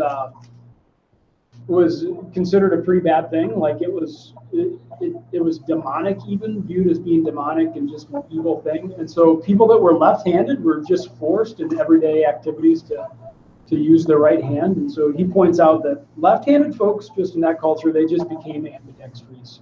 And of course, in battle, you force armies to a particular direction based upon the use of their right hand and their effectiveness in that position. Or, if you're behind a tree and you're shooting an arrow, it's a pretty big advantage to be able to shoot from either side of the tree.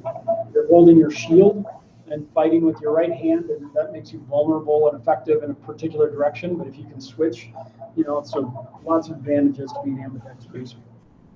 Mentions there also Benjaminites. Wasn't Ehud left-handed, and he was a Benjaminite? Was he from Benjamin? I think I remember that being a thing, that many people from the Benjamin were left-handed. Oh yeah, that's true. That gets mentioned a couple of times. And Ehud was left-handed. Look back. I don't know if he was. You're probably right. I didn't catch it. He was from Benjamin. You're usually good at catching those things that the rest of us miss. It stuck out to me because I'm somewhat ambidextrous. He's a member of the tribe of Benjamin. Per Wikipedia, at least. Really? Wikipedia. Where does it? Oh yeah, Ehud, the Benjaminite. Maybe you're from the tribe of Benjamin. I can't remember anything to save my life. So I love that. That is a gift. I was just reading that, and I was wondering if that was the same Ehud.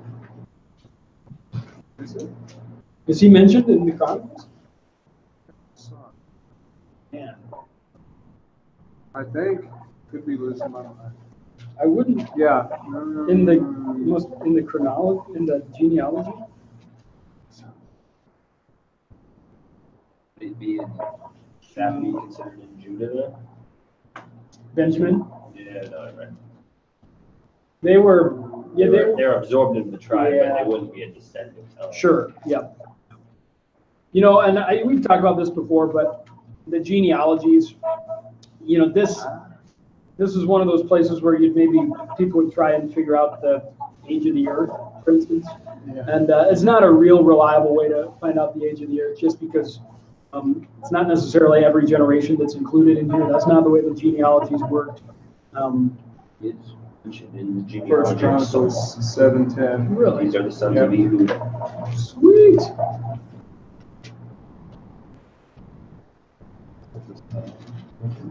That's what I was wondering. Because I've seen a couple Ehuds up in there. They were the heads of the fathers' houses.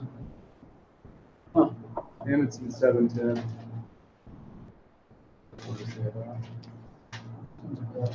All the sons of Bilhah. Huh. That's interesting.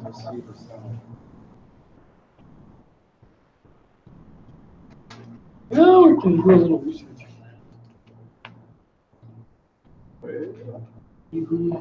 It's for sure, because he was. Yes. And from the tribe of Benjamin.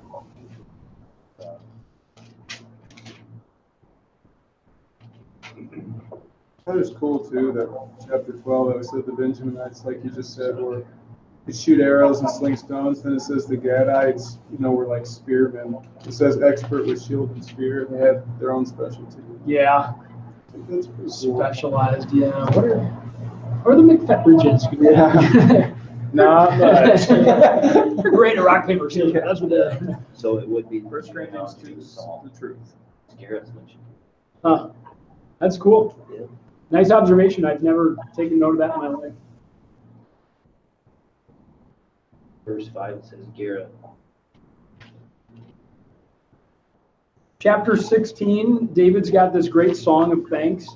And, starting at verse 23 and on down, it's almost word for word with the same as Psalm 96. We get that a few times in the Old Testament where, there'll be a psalm included in the narrative, but it's also its own separate psalm. So it's good to take note of that.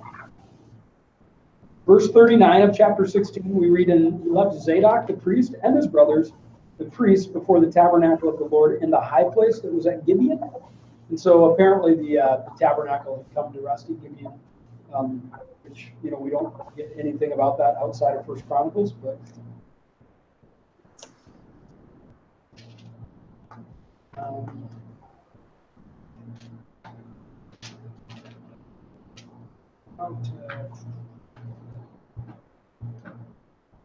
Chapter 17 is super important.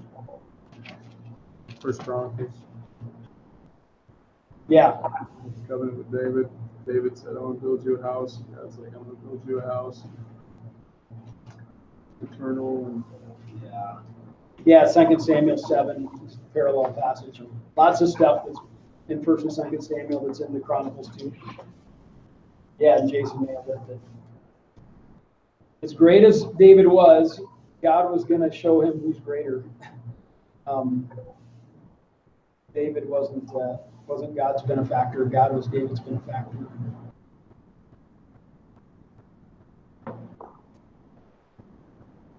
Was always someone ruling on the throne of Israel.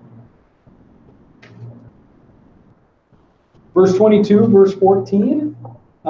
This is David now. He says, "With great pains I provided for the house of the Lord 100,000 talents of gold, 1,000,000 talents of silver, and bronze and iron beyond weight," preparing for the temple. 100,000 talents of gold by today's value is $45 billion worth of gold. So it's a lot of money. And by U.S. government standards, 45 billion is kind of small fry. But when you think of how small Israel was and how hard it would be to get gold, It's a lot of gold. You can see why Shishak of Egypt came and ransacked the gold of the temple, because it was worth a lot of money. It was like a magnet to bad dudes. Probably safe to say Israel was on the gold standard. Yeah, right. All the gold. Walton points out that if you had a large 2-stall garage, and the gold was in bricks, it would fill up that 2-stall garage, all that gold. So, a lot of gold. And that's really heavy. Gold is Yeah. extremely Oh man. Yeah. Then I wonder what's happened. We don't have that much gold in the world anymore that we know. As much as they talk about, where is it? First on Yeah. Probably. Bottom of the ocean, half of it. Yeah. There's that we too. put them on the ships. In the Black Hills, the guy that found, his name's Potato Creek Johnny, he found the biggest gold nugget ever found in the Black Hills, and it was only like the size of like I don't know, like this big.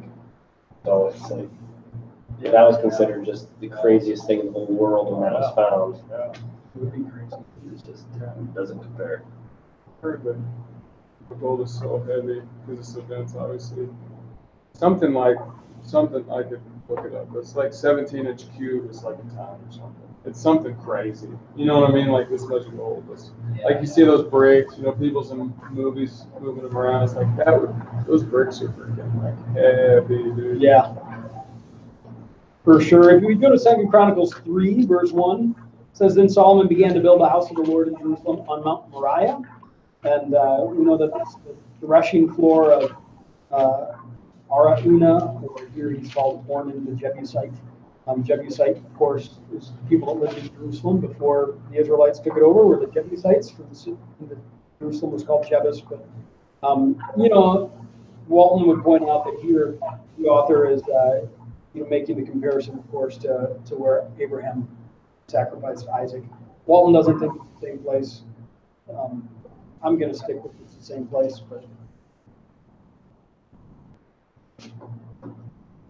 author obviously wants us to think of the place where Abraham tried to sacrifice him.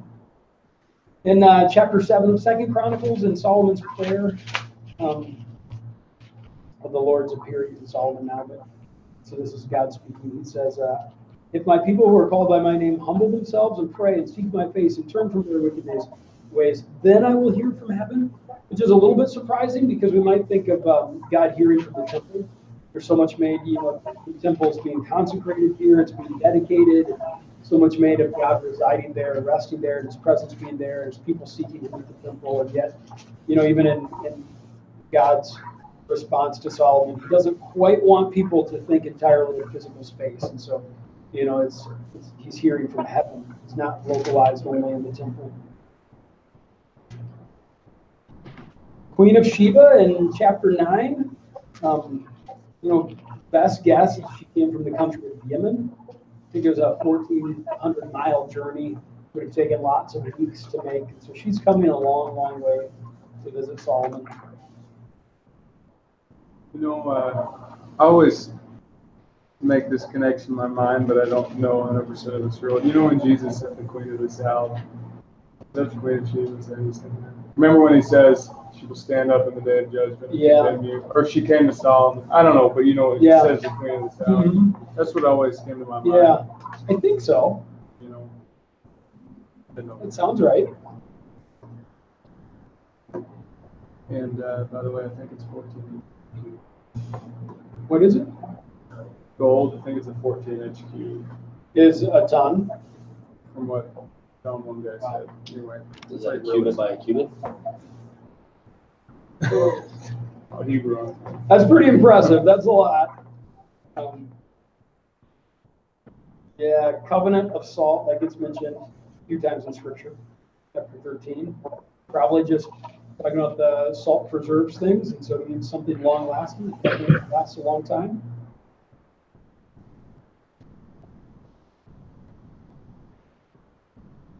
And then chapter 18, we could land there for a little bit. I don't know if you guys got this far, if you read very closely. Remember, this is where Jehoshaphat is making an alliance with Ahab, which I've made note of before was always a no-no, even though Jehoshaphat was a pretty good king. He made these alliances, and God never wanted his people to make alliances. He wanted them to trust in him alone. They weren't supposed to ally themselves with other nations, but he's making this alliance to go to war to try to restore Ramoth Gilead to God's people. And Jehoshaphat says, "Inquire first for the word of the Lord." And so, Jehoshaphat has enough sensitivity to the things of God that he wants to consult the prophets and find out if this is a good idea. And, it's such a head scratching passage where all the prophets say yes, and are there any more prophets? Well, there is this one guy, but he always says bad things about me. Well, let's talk to him. So they talk to Micaiah, and Micaiah lies to them first, assuming this must be sarcasm. It says, "Micaiah, shall we go to Ramoth Gilead to battle, or shall I refrain?" And he answered, "Go up and triumph. They will be given into your hands." But the king said to him, "How many times shall I make you swear that you speak to me nothing but the truth in the name of the Lord?" And so first he doesn't want to consult Micaiah because he's afraid he's going to contradict all the other guys. Now Micaiah says, "Oh yeah, sure, do it, whatever, And now he accuses him of lying, says, "You do this all the time to me, Micaiah." He must be exasperated with this prophet. And so it seems like Micaiah must have answered sarcastically, so it was plain to both of them that he wasn't being serious. Then, of course, he goes, "I saw all Israel scattered on the mountains as sheep that have no shepherd. And the Lord said, These have no master. Let each return to his home in peace." Then the king of Israel, Ahab, gets mad. He says, "Did not I tell you that he would not prophesy good concerning me, but evil?" And so, you can't win with Ahab, I guess. Either way, Micaiah was going to be in trouble. And then Micaiah retells this vision that he had. The Lord said, "Who will entice Ahab, the king of Israel, that he may go up and fall at Ramoth Gilead?" And one said one thing, and another said another. Then a spirit came forward and stood before the Lord, saying, "I will entice him." And the Lord said to him, "By what means?" And he said, "I will go out, and I will be a lying spirit in the mouth of all his prophets." And he said, "You are to entice him, and you shall succeed. Go out and do so.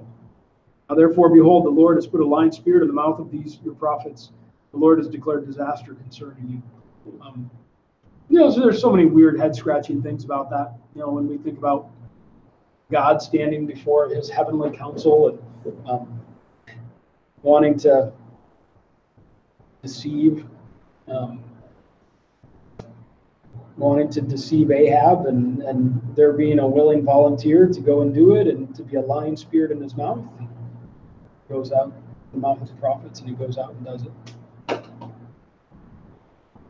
Satan. Job. Yeah, my mind goes there too. On the way up here this morning, or this evening, I was listening to the Focus on the Family, Dietrich Bonhoeffer one, and he addresses a lot of the similar interesting struggles, because he decides he's going to start screaming happen to, for the time, whatever, do this. Maybe something similar here, like we don't have the same perspective that God has, but you're doing this to Ahab, and he's doing it through a lying spirit for the future glory that will come. Sure. Or something like that. I can see where this would really mess up a young Christian, this sort of a passage. Yeah, I think we can explain it, but it definitely could be disorienting. How would you guys explain it? Probably would have been a good essay question.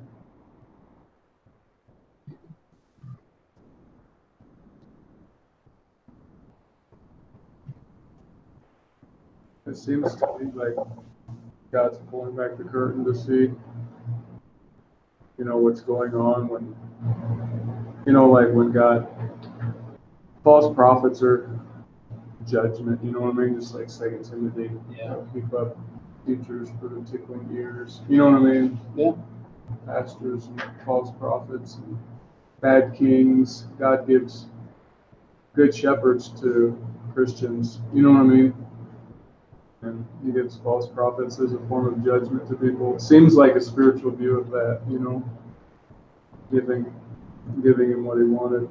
Yeah. Seems like he gives just a little insight, kind of like in Daniel, the wrestling for 3 weeks, and kind of like in Job 1, Yeah. you know.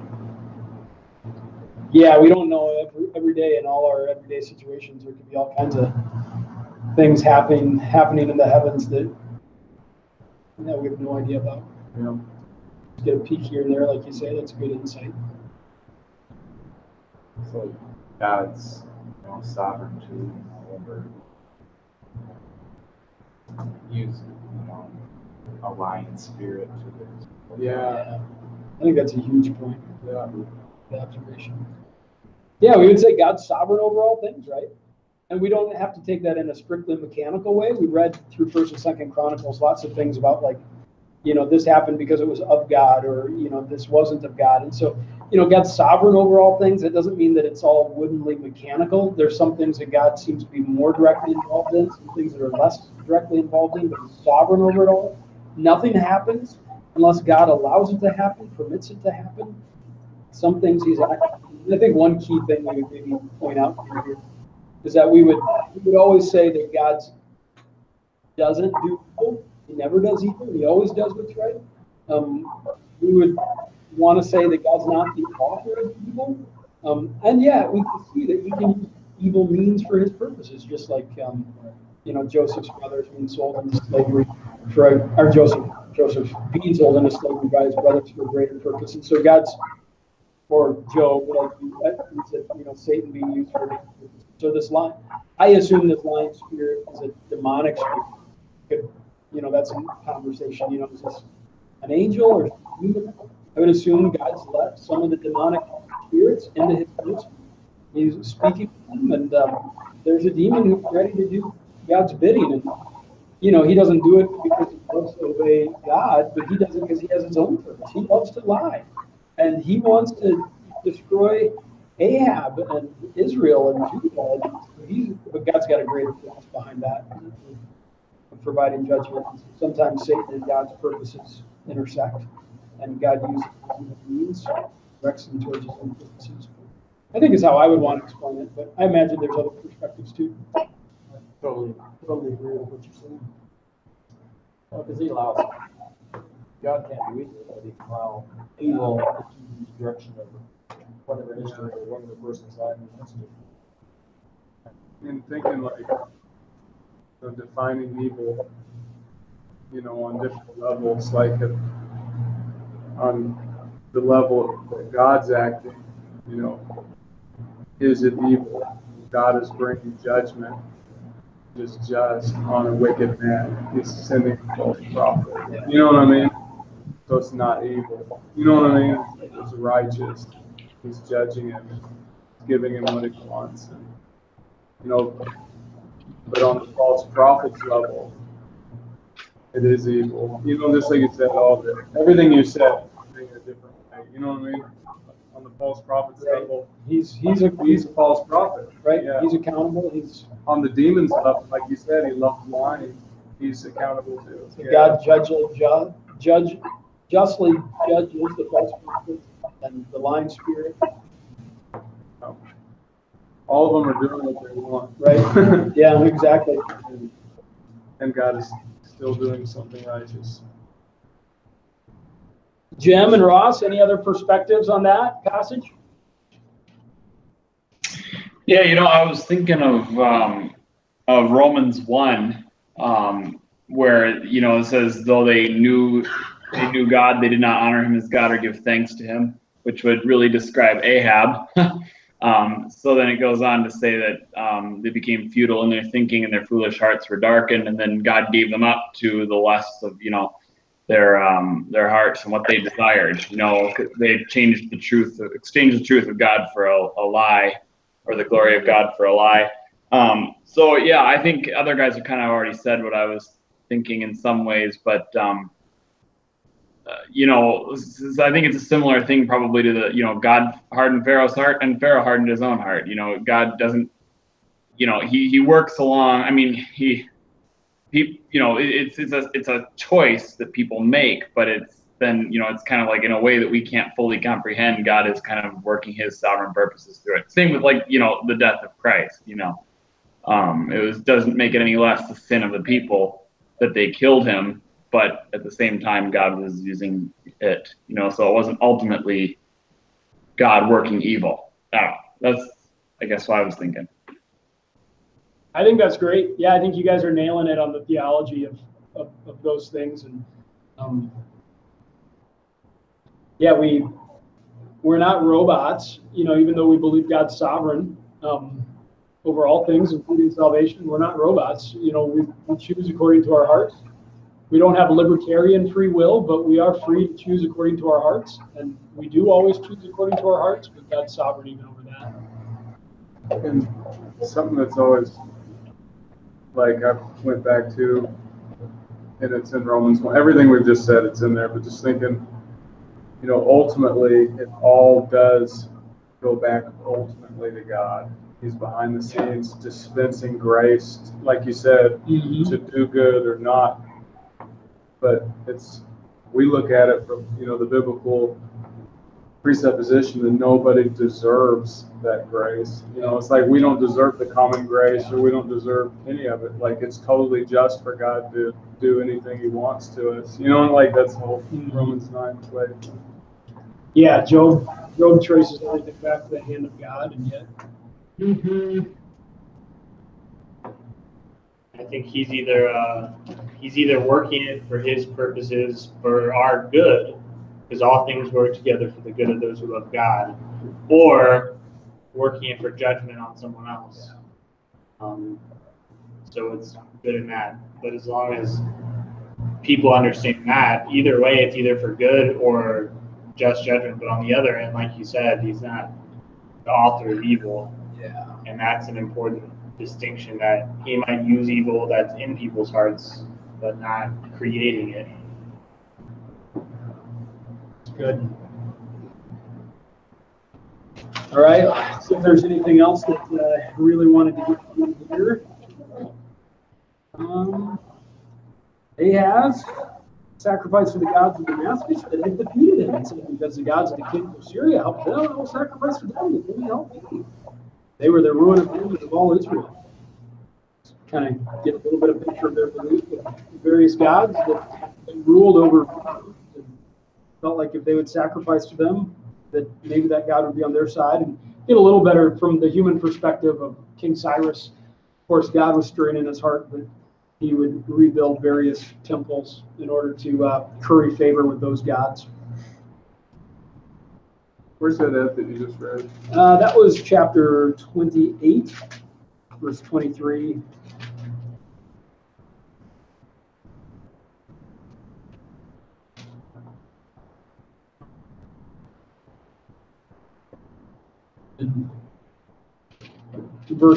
Chapter 30, verse 1, we read, Hezekiah sent to all Israel and Judah, and wrote letters also to Ephraim and Manasseh, that they should come to the house of the Lord at Jerusalem to keep the Passover to the Lord, the God of Israel. And, of course, Israel was destroyed as a distinct nation in 722 BC, and the Assyrians at that point were exerting authority over the northern kingdom.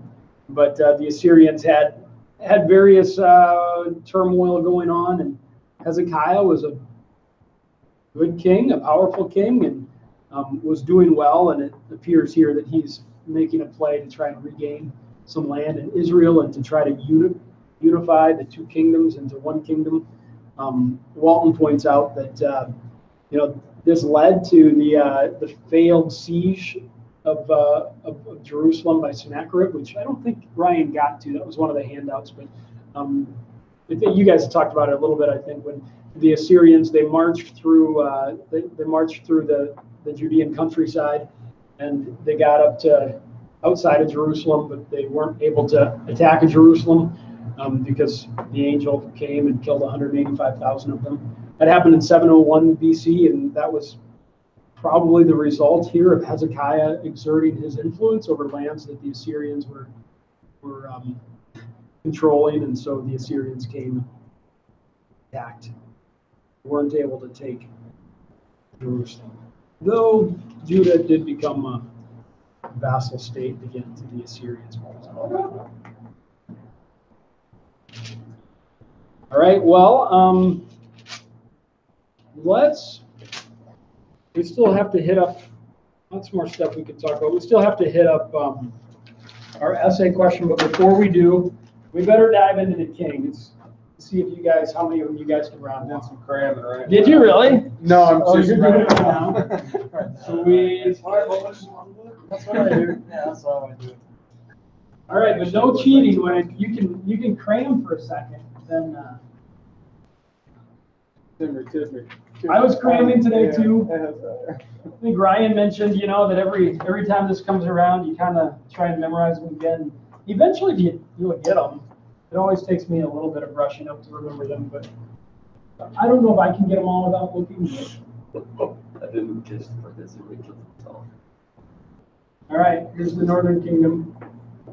There are listed in your ESV atlas. There's 20. Yeah, I think in my handout, I was listening to the audio and Ryan's like, oh, there are 19. I thought there were 20. Sometimes it's listed as 19 because two of the kings are they're competing for the kingship at the same time, and I won't say the name. Omri and Tibni, Tibni was just king for a short time, and it was parallel to Omri's rule. So sometimes he isn't counted in the list. We could say 20.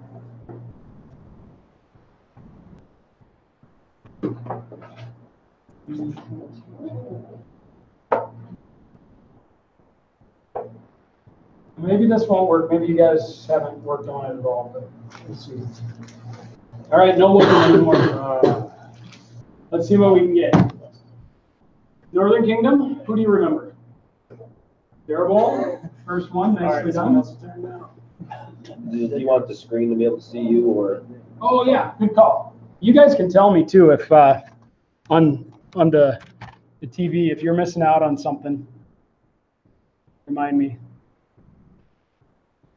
Can you guys see that very well? Probably I not. can. Cool. All right, Jeroboam. Who comes next? Nadab. Nadab. Yep. Nice job, Ross. And then Jason. Baasha.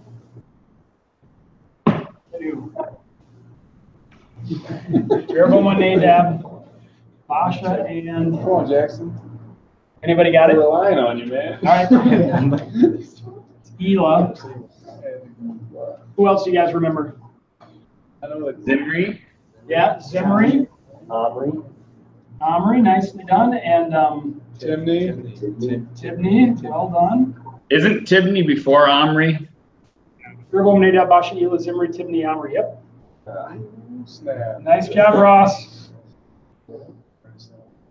It's like the alphabet for me. I can't get the alphabet right unless I'm singing the song. I've got to Wait, you have a song for this? No, but you've got a rhythm, Oh, okay. Baasha, Elah, Zimri, Tibni, Omri. Yep. This and send it. Yeah, I just chant it, so I don't know if it's helpful for anyone else, but.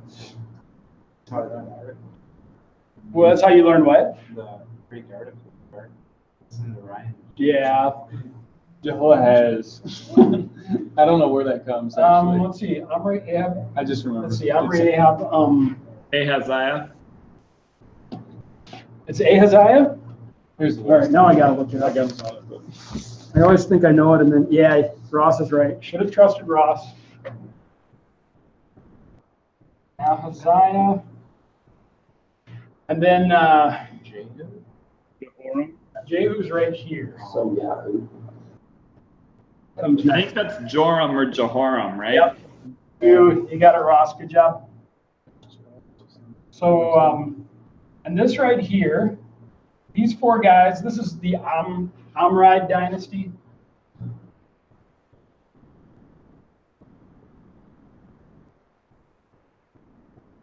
Jehu, see, we got 5 guys that are in Jehu's family. Remember Jehu? Maybe you've heard the phrase "driving like Jehu" or something like that.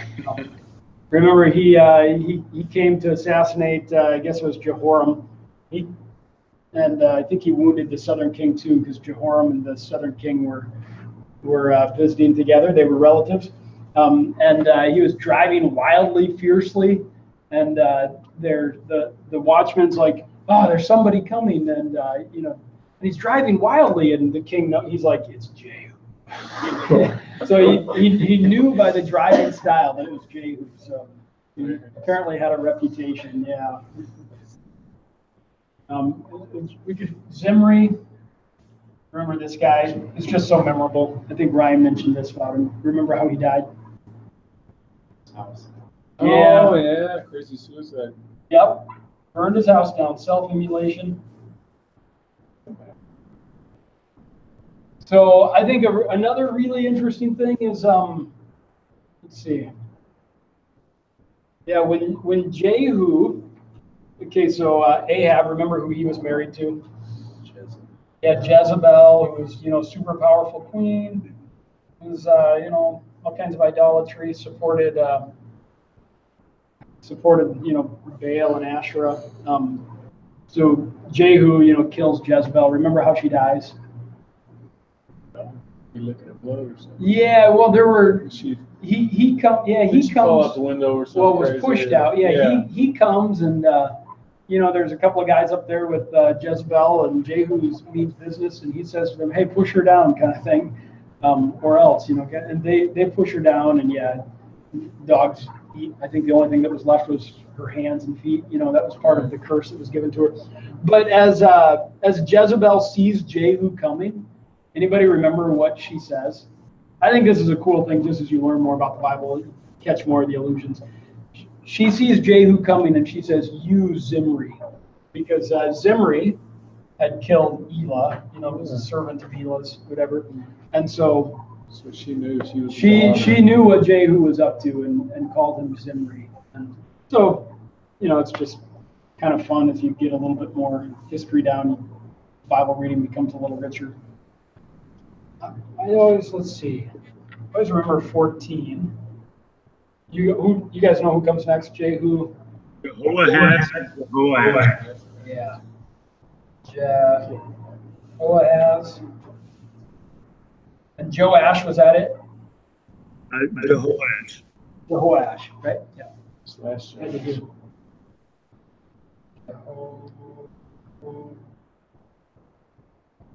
can spell that right, man. Get up on the. I think I know things, and then I get in front.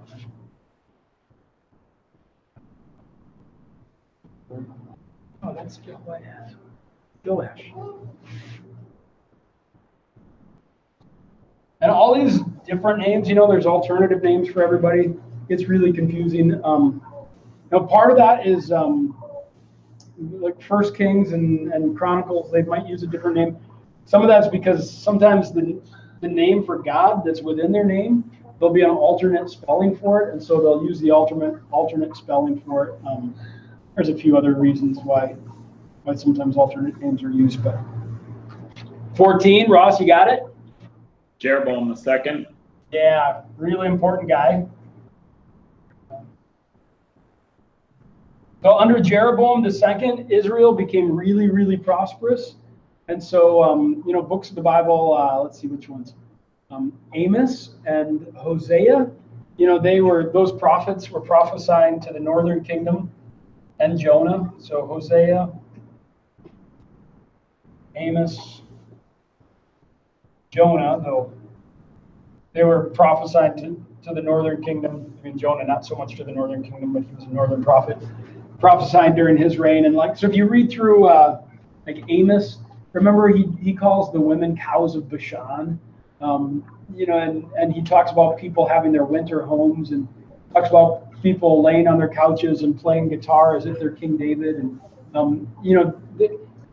people just had such incredible prosperity. You sell the poor for the price of a pair of sandals, and they had incredible prosperity. But they'd forgotten God and weren't taking care of the poor. And probably messages that would be really relevant for us in America, and probably for all of us personally. But and then 15, Ross, you got it? Is it Zechariah? Yep, who got killed. And then 16, Shalom, 17, Menahem, done. 18, Pekahiah, anyone have the next one? Kind of easy. Yeah, Pekah, short. And 20. Hoshea. All right, Ross, you've got them all down, right? I think so. You got the ones I missed. Oh, I don't think, I probably just took them, but you would have gotten them. That's impressive. Very nice. And we can probably talk more about the Kings as we have time in the future.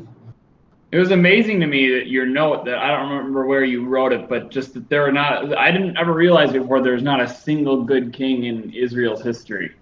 Yeah, all of them bad. You guys remember how many good kings there were in the Southern Kingdom?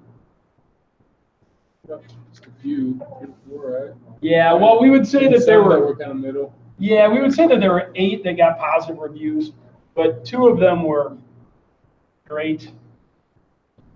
6 were decent. Yeah, a lot of them didn't end well. Yeah, right. There'd be something good. I mean, Jehoshaphat was really awesome. Asa is really awesome, but then, they do dumb things like align with Ahab or whatever. Who were the 2 great kings of the Southern Kingdom? Wasn't Asa? Nope. Hezekiah was one, maybe? Was one of them. Who's the other one? Found the book of the law. Josiah, yeah. Trent, did you get that? No. Thanks. First, you got first. Won the Jeopardy question. All right. Who's got the first one? Ross can't take the easy one.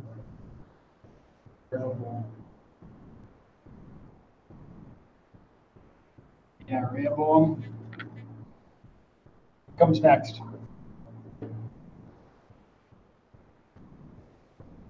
Abijam. Yeah, Rehoboam, Abijah. Maybe Abijah or Abijam. Jam. Anyone know what comes next? Or do we want to just let Ross go for it? I got the first list. I'm still working on this one, so Okay. I know it's an A name. What's that? I know it's an A. Oh, is it? Yeah, you said Asa. Yeah. Rehoboam, Abijah, Asa, Jehoshaphat. Jehoshaphat. And then I think it's another Joram, isn't it? Yeah. Joram or Jehoram. And then I think I know the next 2. Okay. So I think it is, let's see, is it Ahaziah? I believe so. And then Athaliah, because that's the only woman. Yep. These names they start to really blend together, but because they sound so similar. But you guys can probably remember who comes after Athaliah. You guys talk about that a little bit? The little boy that was saved from the purge. 7 years old, he became king. Josiah became king at 8. Yeah, we did talk about it. It's Joash. Another Joe. Athaliah. The way I learned Athaliah in Bible college was bloody Athaliah. Kind of goes well together.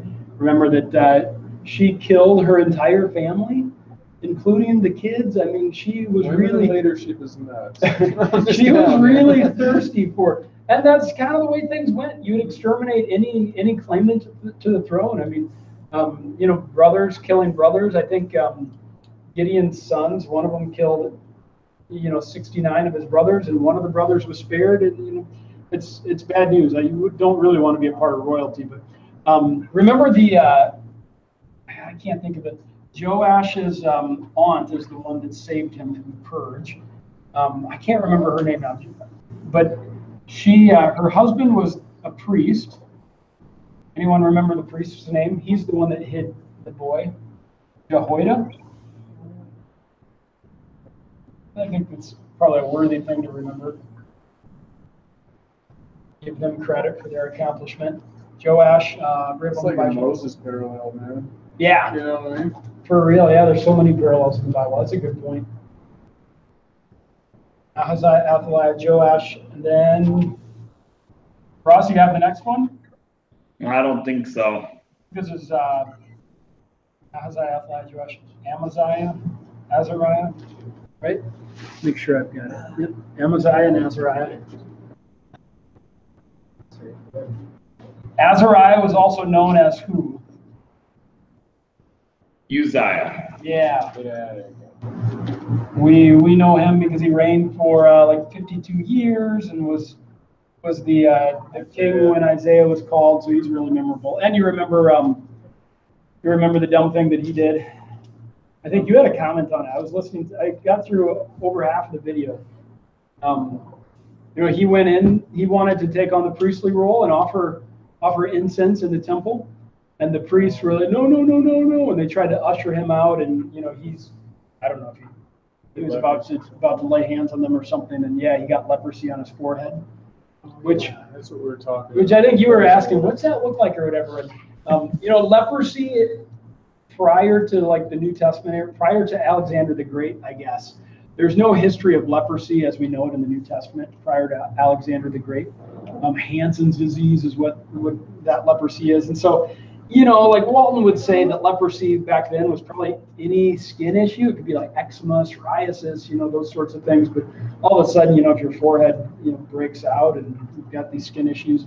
You think about Naaman, who dealt with so many, he had leprosy, but he was still able to be the general, so it wasn't like the general of Syria. It wasn't necessarily debilitating all the time in the Old Testament, but obviously you didn't want it. Amaziah, Azariah. What comes next? Let me make sure I get it. Jotham. Anyone know the next one? We've talked about him a fair bit. Is that Hezekiah? What's that? Who is it? Ahaz. Oh, okay. And then we get Hezekiah.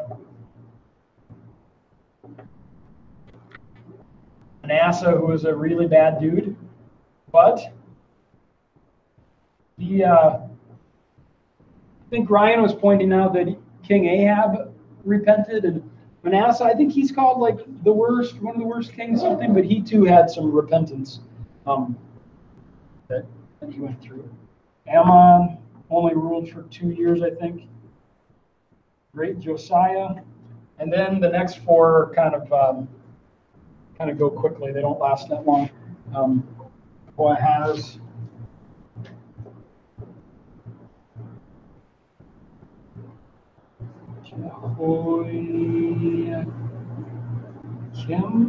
Troy. Gotta make sure I get Yeah, there's a Kim and a Ken. And then Yeah, I always forget. Ken's the last one. Chin, right? Chin. And Zedekiah. Also known as Remember, Jeconiah. Remember the last thing that Zedekiah saw in his life? Back of his eyelids. His sons were killed in front of him, and then his eyes were gouged out. Yeah, so he had a rough run. But these guys, hopefully we'll get to spend a little bit more time on, Josiah. What battle did he die in? You guys remember? Josiah was the Battle of Megiddo. Remember? What was he doing at Megiddo? What army was he trying to intercept and defeat? Egypt. The Egyptians, yeah. The Egyptians were coming to the aid of the Assyrians against the Babylonians. They're trying to hold the global balance in place. And Josiah, for whatever reason, at that point, he was pro-Babylonian. And so then the Egyptians kill him. And so then the Egyptians are going to put a puppet on the throne of Jehoahaz. And I can never remember it. I've got it all written down, but it just goes back and forth. These guys switch their alliances from Egypt to Babylon back and forth.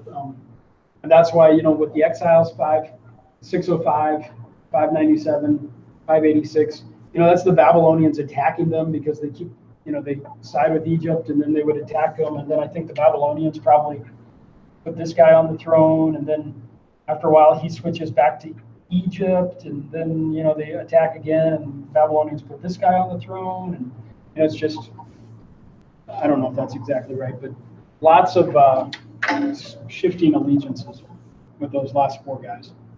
It's still going on in the Middle East. You know, you don't know for sure Who's for you or against you? Right. One they just shift back and forth. Yeah. And that's why, God always told them just to depend upon him and, not to form these alliances. I mean, God knew that it's bad news to, form these alliances. And if they had just stood pat, God could have helped them. And Hezekiah, of course, did stand pat, and he still endured a lot. His own kids were killed, and lots of, I think 46 Judean villages were destroyed, but Jerusalem didn't fall, and Hezekiah wasn't killed because he trusted in the Lord. All right, I wanted to do, before we go to the video, the essay.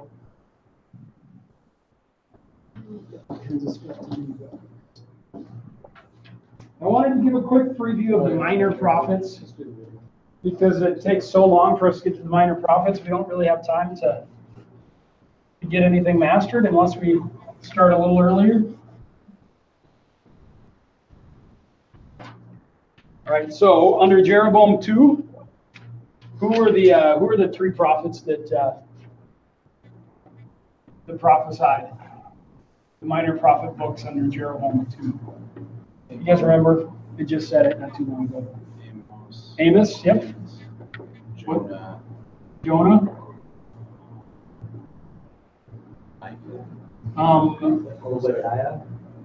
Hosea. Yes. So good to remember that Jeroboam 2, lots of prosperity. He was a good king in terms of stability and prosperity, not a good king in the eyes of God. But Jonah, of course, where did God want him to go? And God eventually got him to Nineveh, which was the capital city of what nation? Syria. Yeah. Nineveh of Syria. And you guys, what's that? They were bad dudes. Yeah, I was going to say, you guys maybe already know that they were really bad dudes, yeah. I think the illustrations that always get used is that, in the annals, the records of the Assyrians themselves, they have lots of pictures of them bringing their captives back, and they would put clips in their lips, to pull them back, or they would put like fish hooks in their back to drag them back. They would be dragged back naked, sometimes without limbs, and they would impale people. Yeah, they were really mean dudes. And so, Jonah was wrong, but we can sympathize with him not wanting to go there. I would be just terrified to go there for one. But then, Jonah was concerned that they would repent, which they did, and he wanted God's judgment to come upon them. It did eventually, but it delayed it. And one of the things that you guys have maybe picked up on this is we've gone through the Old Testament is that idea of accumulated guilt for a nation. That you think about. I think it's the Amalekites. Maybe Jason, you referenced it. God saying, well, or maybe the Amorites. Yeah, saying their guilt hadn't reached the level yet of where he was going to destroy them, and so these nations would accumulate guilt, and the judgment would be coming. And we can see that even in the life of Judah, where a guy like Josiah comes around and he repents and he provides reformation, and that would delay God's judgment, but it wouldn't keep the judgment from coming. Like the guilt of Judah had reached such a level, God's judgment was going to come. It was sealed. No amount of repentance, no amount of change would take away that reality. The judgment is coming. It was a done deal. But righteous people could come along, and righteous people could repent, and they could delay the judgment. So you think about Hezekiah. Remember, God gave Hezekiah assurances that judgment wouldn't come in his lifetime. It'd be in the next upon his sons, and Hezekiah's like, oh, well, at least it's not going to be in my lifetime, right? Like, the judgment was going to come, but it could be delayed. I suppose the theological term was that sin was there, that debt was there, but never was redeemed. It was just acknowledged at times, but never redeemed for, like Christ did eventually. Sure, yeah. I kind of said that too of Ahab. Remember, he repented. Yeah, There, I think said you're the right. same thing, but it's gonna come on his son or whatever. Yeah, Or the next- Or maybe I'm conflating those two stories and getting Oh, them. maybe. That's Maybe it's possible. Ahab and not Hezekiah. I think Hezekiah was delayed for him too, but yeah. You might be right. It might be Ahab I'm thinking of. But, so God could change his mind. He was free to change his mind and delay judgment. I mean, we know ultimately God doesn't change his mind. But he was free to change his actions, but the judgment was sealed in those cases. Joel, what do you guys know about Joel? Acts, yeah. It's quoted in Acts. A lot of these books, they're so hard because there's not a lot of distinctive things about them because they're prophecy and it's in the form of poetry, and sometimes it's hard to even know, like, you say, well, what's Joel all about? Well, I don't know. I think the big image that you can keep in mind to kind of know a little bit about it, you guys remember what insect is featured in Joel? The locusts. So, of course, locust plague talked about, and it becomes a metaphor. There probably was a locust plague at some point in the life of Israel, but it really becomes a larger metaphor for the day of the Lord.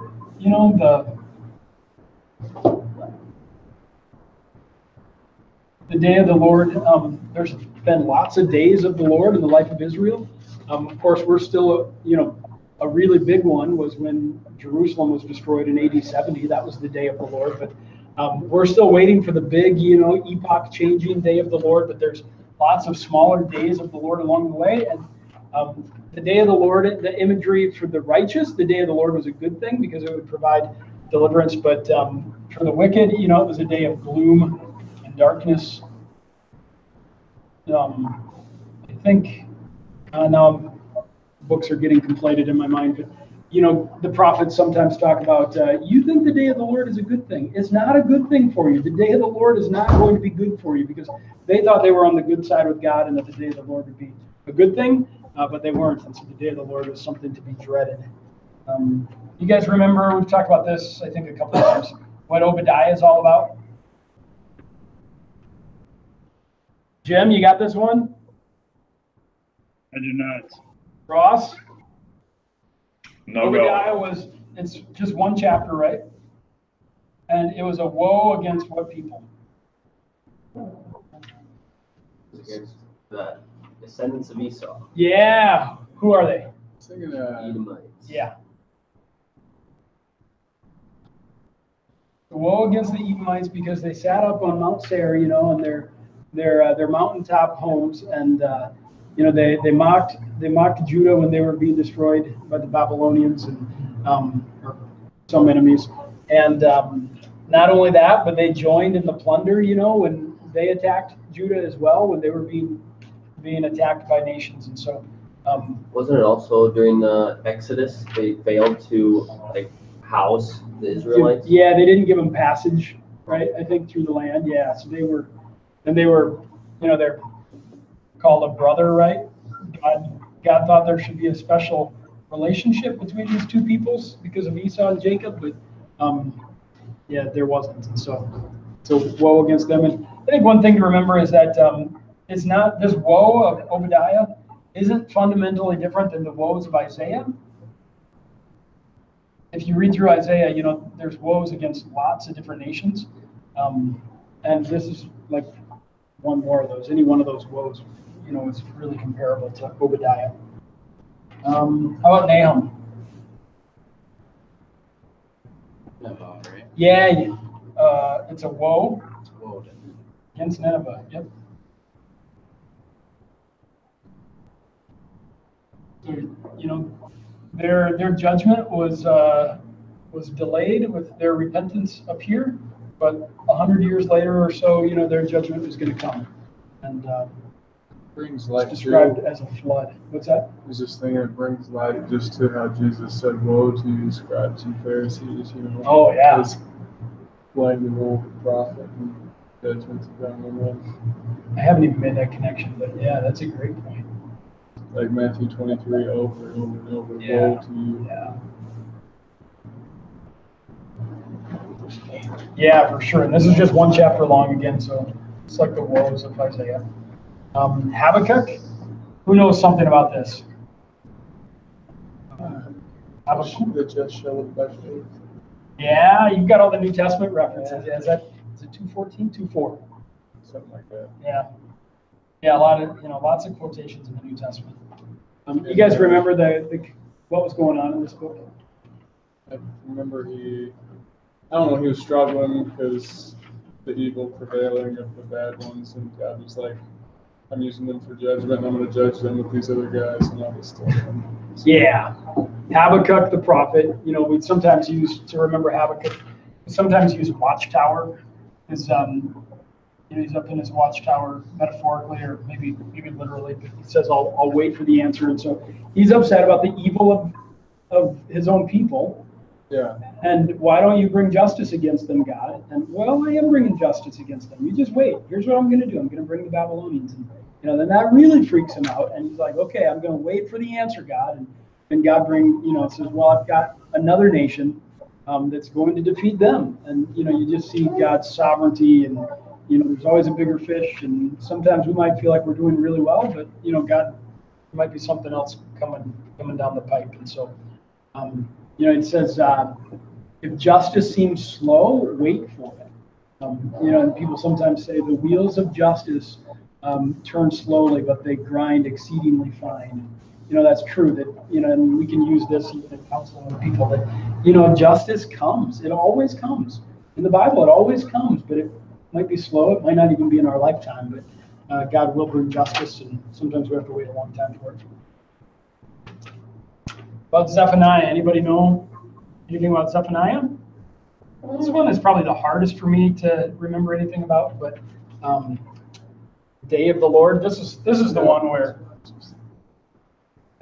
where he, I guess I was referencing before, where he says the day of the Lord will be a bad day for you, not a good day. They thought it would be a good day.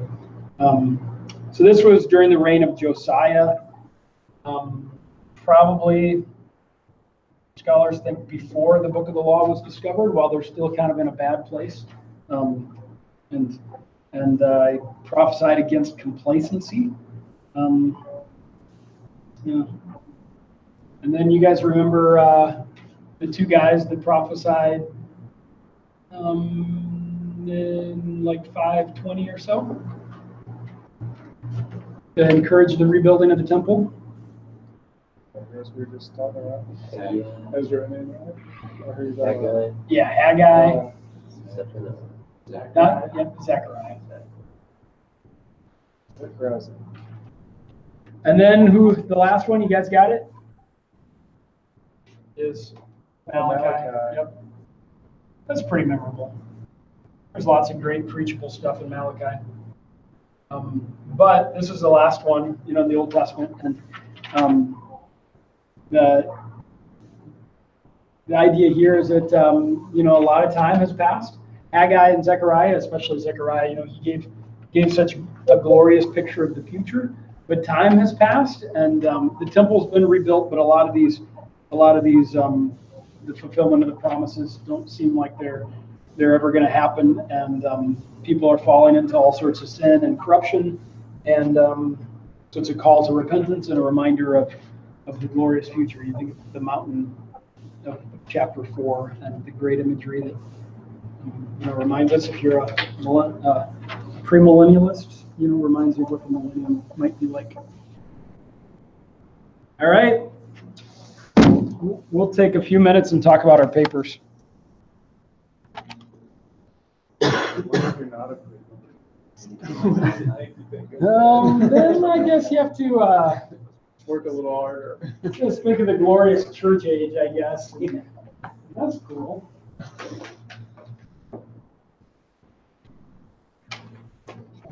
All right. We are... This is the woman. We've kind of hit on a lot of these different things already. So if you guys are getting lots of opportunities to practice your pastoral answers that are similar, but is polygamy okay? I think I read everybody's paper. Lyle. But Yeah.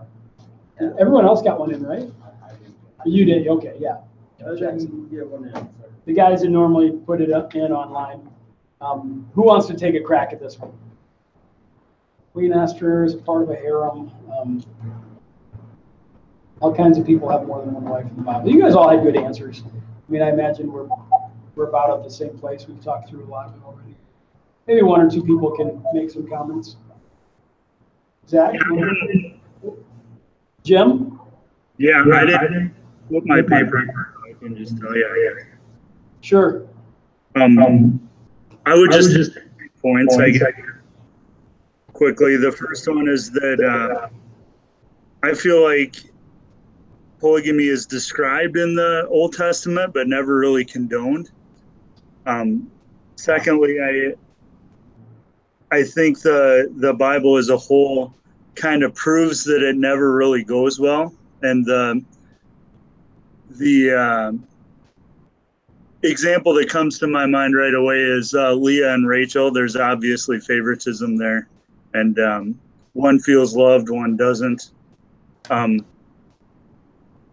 then, then there's the obvious phrase, the obvious verse in Genesis, is it 4? I can't think off the top of my head, but a man will leave his father and mother and cleave to his wife, and the two will become one flesh. And then that's repeated by Jesus, repeated by Paul. Well, I think that's spot on. Yeah, those are really good answers. Genesis, what is that one, Jason? Yeah, Genesis 2:24-25. Well, there was a 4 in it. I was close. Yeah, that was good. Yeah, I think somebody else started out there in their paper, and I think that's a great place to start out and just show God's ideal from the very beginning was the intimacy between two people, cleaving to two people. You can't really cleave to 10 people very well. It would be a nightmare. I can't imagine. Yeah. It's hard enough being a half decent husband and one wife. How do you be a? Yeah. I don't know. How do you support them? Yeah, well, that's the big thing. Solomon didn't have to worry about it. Yeah. David didn't. But I mean, shoot. And that's where a lot of scholars always point out that polygamy wasn't a common thing. It was something where if you had a lot of money where you could support a lot of women, you'd maybe take on more wives. And so if you're a king, you've got lots of money, you can do that. Or, a lot of times if your first wife was barren, we see that with Abraham, and we see that with Elimelech, with Hannah, and he takes on Peninnah as his wife. And so a lot of times it's a second wife to have children with. That, thinking through those things, just life was a lot scarier back then. Like, it's a survival thing too. You know what I mean? Like, Exactly. you get old and you're gonna die if you don't have kids. You know what I mean? Or protection. Like Abraham, he had this little small army because of his kids, everything else going on. Well, not necessarily his kids, because he had kids. Anyway, but it was different. Yeah, if you're a single woman living in a town, you don't have a clan, type big family. Yeah. There's probably a lot of prostitution. Yeah. The only way they couldn't get a job. Yeah. They had nothing. Survive and pay for support your kids. For sure. I'll say what I thought, and I don't know, I read this a long time ago or something, I don't remember, but it was a comparison to marriage and divorce where Jesus said that they asked Jesus about divorce and why, essentially why they could divorce their wives with a certificate of divorce and whatnot. And he said they were permitted to do so because of their hardness of hearts, essentially. That it's not that God ever condoned divorce and that God was just saying, sure, just give him a certificate and it's fine. But that God allowed it, or in a sense looked over it and didn't say anything for a long period of time, and there was a purpose behind it. And not that God just permitted it because their hearts were hard and they really wanted that many wives, so God just let it. Well, the point is, I can't go to that extent, but I can say, God had some purposes behind it, and we may not know why God didn't send a Nathan to David to say, dude, you should only have one wife, and like, you know, I don't know why God didn't send a prophet and just end it at that point, but I know the Bible's pretty clear that it's wrong, and it's pretty clear of God's design for marriage, and it's clear that God can use or allow sins for a particular time period for a purpose, and it could have been for their protection, for the protection of women. It could have been because of their hardness of hearts, because they had such desire for sexual sin in the end that, like, yeah, I mean, I don't know why, but I know God used it for good in some form, so. After answering the question, I kind of walked away like thinking, if somebody walked up and like said, would you call polygamy a sin? It was like hard to answer. Kind of like saying, like, if somebody came up and said, is being in debt financially significantly a sin? Like, well, obviously it's not good, and I don't think the Bible recommends it at all. I mean, the Bible talks about debt is a bad thing all the time, but it never really comes out and it says it's foolish. But anyways, so with polygamy, it never comes out and declares it a sin, but the way it describes the mystery of marriage and the imagery of marriage, I mean, obviously this is the design. So is something that's contrary to the design inherently a sin? Is that the way to think about that? Yeah, I think I would be pretty comfortable calling it a sin. I know what you're saying, though, like, it's not, if we don't have a clear command from the Lord or something like that, you know, I suppose it maybe depends on how we're defining sin. If you're just looking at it as the breaking of God's explicit commands, you know, then, but, you know, if we look at it I suppose in there a is the deeper, sin. more spiritual way, I mean, I think I would be willing to declare that a sin. Yeah, But I see what you're thinking. if you know what is right to do Sure. and yet not do it, for him it is sin. Yeah. So that maybe it's kind of a broad overarching. Doesn't that go back to the Ten Commandments, do not commit adultery? Ultimately tie in back to there? Yeah, I think it would. Yeah, I mean, I guess it wasn't clear to them that that was adultery at the time, but I think, you know, from our standpoint, we can see that that's adultery. Yeah, for I think sure. we would interpret. Yeah, and I think rightfully so. Looking at, you know, the New Testament and Some form. yeah. So was it after Jesus that it became like commonplace where polygamy just had no part in society? I heard once like it was like after the exile that it just like pretty much stopped. Like I just heard that once. Yeah, I don't know. I think Jackson's probably right about it being. I think before Jesus, it was probably not a. It could be because everyone was poor. You know what I mean? Yeah. If no one could, like you're saying, I mean, a big thing, and I'm just total rejection. But Yeah. if everyone's poor, they're not going to have more than one wife. I guess. You know what I mean? Yeah, Paul's instructions on choosing elders, be the husband of one wife. We extrapolate that to all kinds of sexual purity issues, but you know, probably the plainest reading is you only have one wife.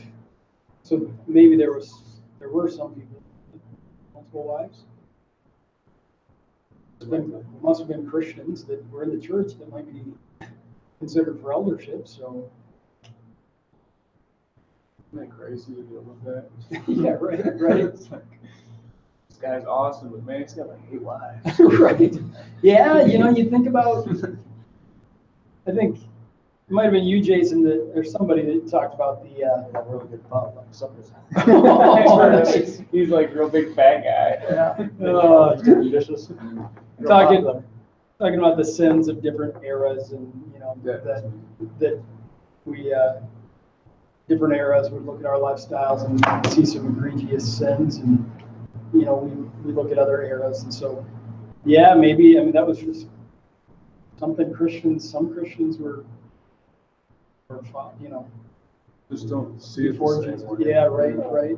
Bad and not God's ideal, but from our standpoint, I mean, we'd say it's really bad now if anyone tried that, but yeah, God was still working certain sins out of them, I guess. I listened to the Ask Pastor John thing on polygamy, and he mentioned that too. It just must have been something that was so mindlessly accepted. It wasn't even a thought to Ingrained in the culture. consider it maybe being bad. Yeah. It was an interesting little tidbit. The first time polygamy was ever mentioned in the Bible was Lamech. I think he was the fourth generation from Adam, and there's an interesting little dialogue in there how he's like, if Cain's revenge was sevenfold, Lamech's will be 77-fold, and just showing like how hard-hearted he was. So maybe Moses is a way of like inserting a little bit of, okay, just know, like, probably don't want to mimic this guy in any way. Yeah. It's a great point. Yeah, it's a bad dude, the first polygamist, yeah.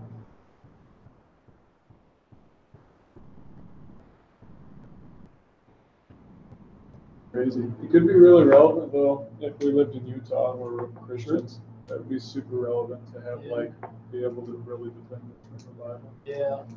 Yeah, it doesn't come up too often. It's a head scratcher for people in a Bible study or whatever. Good to be ready to have an answer. Well, anything else you guys want to talk about? Next week you get Mike Curley teaching. He was a student a couple of classes ago, and he did really, really well. He's a sharp guy, fun guy. So I told him it's okay if it doesn't go as long. I said I doubt anyone will be upset. So you guys will have fun to talk about. I'm sure you can fill up the time, but I don't know how long he'll keep you here. Ryan's going to teach Greek, so that'll be great. And let's see if there's anything. Oh yeah, your Bible Atlas, I had you reading chapter 9. I'll read a little bit about the Persian era in the Bible Atlas, so that might be helpful for you, along with Job and Psalms. Hardest book in the Bible. Which one? To understand. Job? Job and Ecclesiastes. Like, what do you do with Ecclesiastes? I can handle Job, but Ecclesiastes is a lot tougher. I feel like it's, I don't know. I feel like I came to good conclusions with it. Like I read it and I like reading it, but it's more for just like something good to read. Like I like it, but I'm like, wait till you read these guys on it. That'll blow your mind again. Which I like what they say about it is really attractive. I've toyed with their interpretation, but I can't quite go there in the end. But it'll bend your brain a little bit too. You might like their interpretation. I don't know. Church in Kentucky, they preach their Ecclesiastes. And I don't know, obviously the different interpretations. It's a really, really hard book. And I don't know, a lot of people, I don't know, wisdom literature, a lot of good things that apply it like this and that. And that's probably like true. I've always read, I kind of came to the conclusion, and I'm not settled because I don't know, it's a really hard book. But I just think of it like Christian hedonism, It seems like he's just saying, this is the world without God. Here's God. You know what I'm saying? That seems like the view to me. That's what I was saying. And he sums it up, he's like, fear God and keep his commandments. You know what I'm saying? I thought it was like, well, I don't remember the chapter. Like 13 chapters of like, all is vanity. Exactly. So fear God. Exactly. And it's like, so I didn't come to some crazy like battle with it. Like some could, and I understand why, because they look at each little thing that he says, and they try to nitpick it to, well, how is this true because of this? Sure. And some people speak with emotions more than, I'm not saying he wasn't making a logical argument necessarily of like, each thing he said was some super logical thing. He's just saying all is vanity and just explaining it in every aspect Tracing of life. down everything. None of it's going to make you happy. Fear God. Keep his commandments. Like, dude. All right. Well, we'll close in prayer and get you out of here before 9:30. Jackson, you want to pray? Lord, thank you for tonight. Teach us truth and full time that we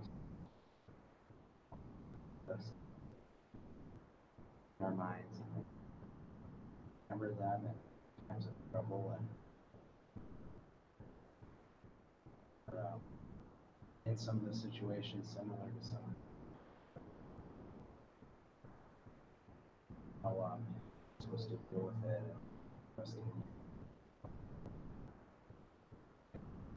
Knowledge to show others for sure. Pray for us throughout the week, struggles and victories. To you and thank you. For your name.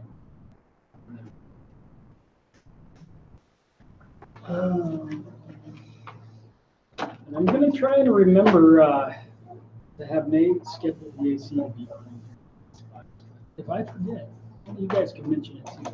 Are you just over there? Nah, that doesn't control it. You had to make the button.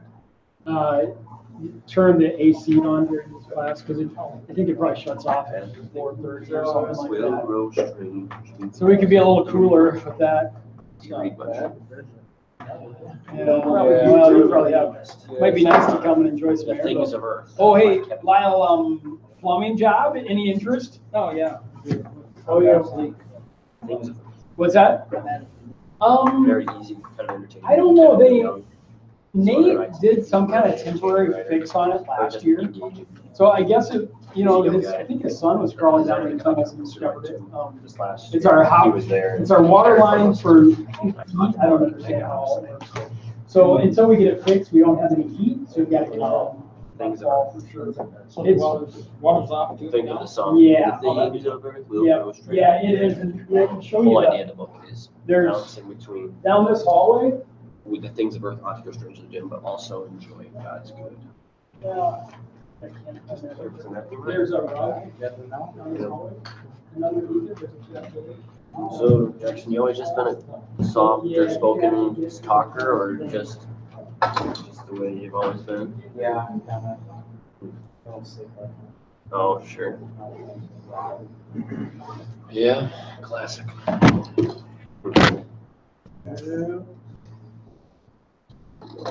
So I can put up my shots before I leave.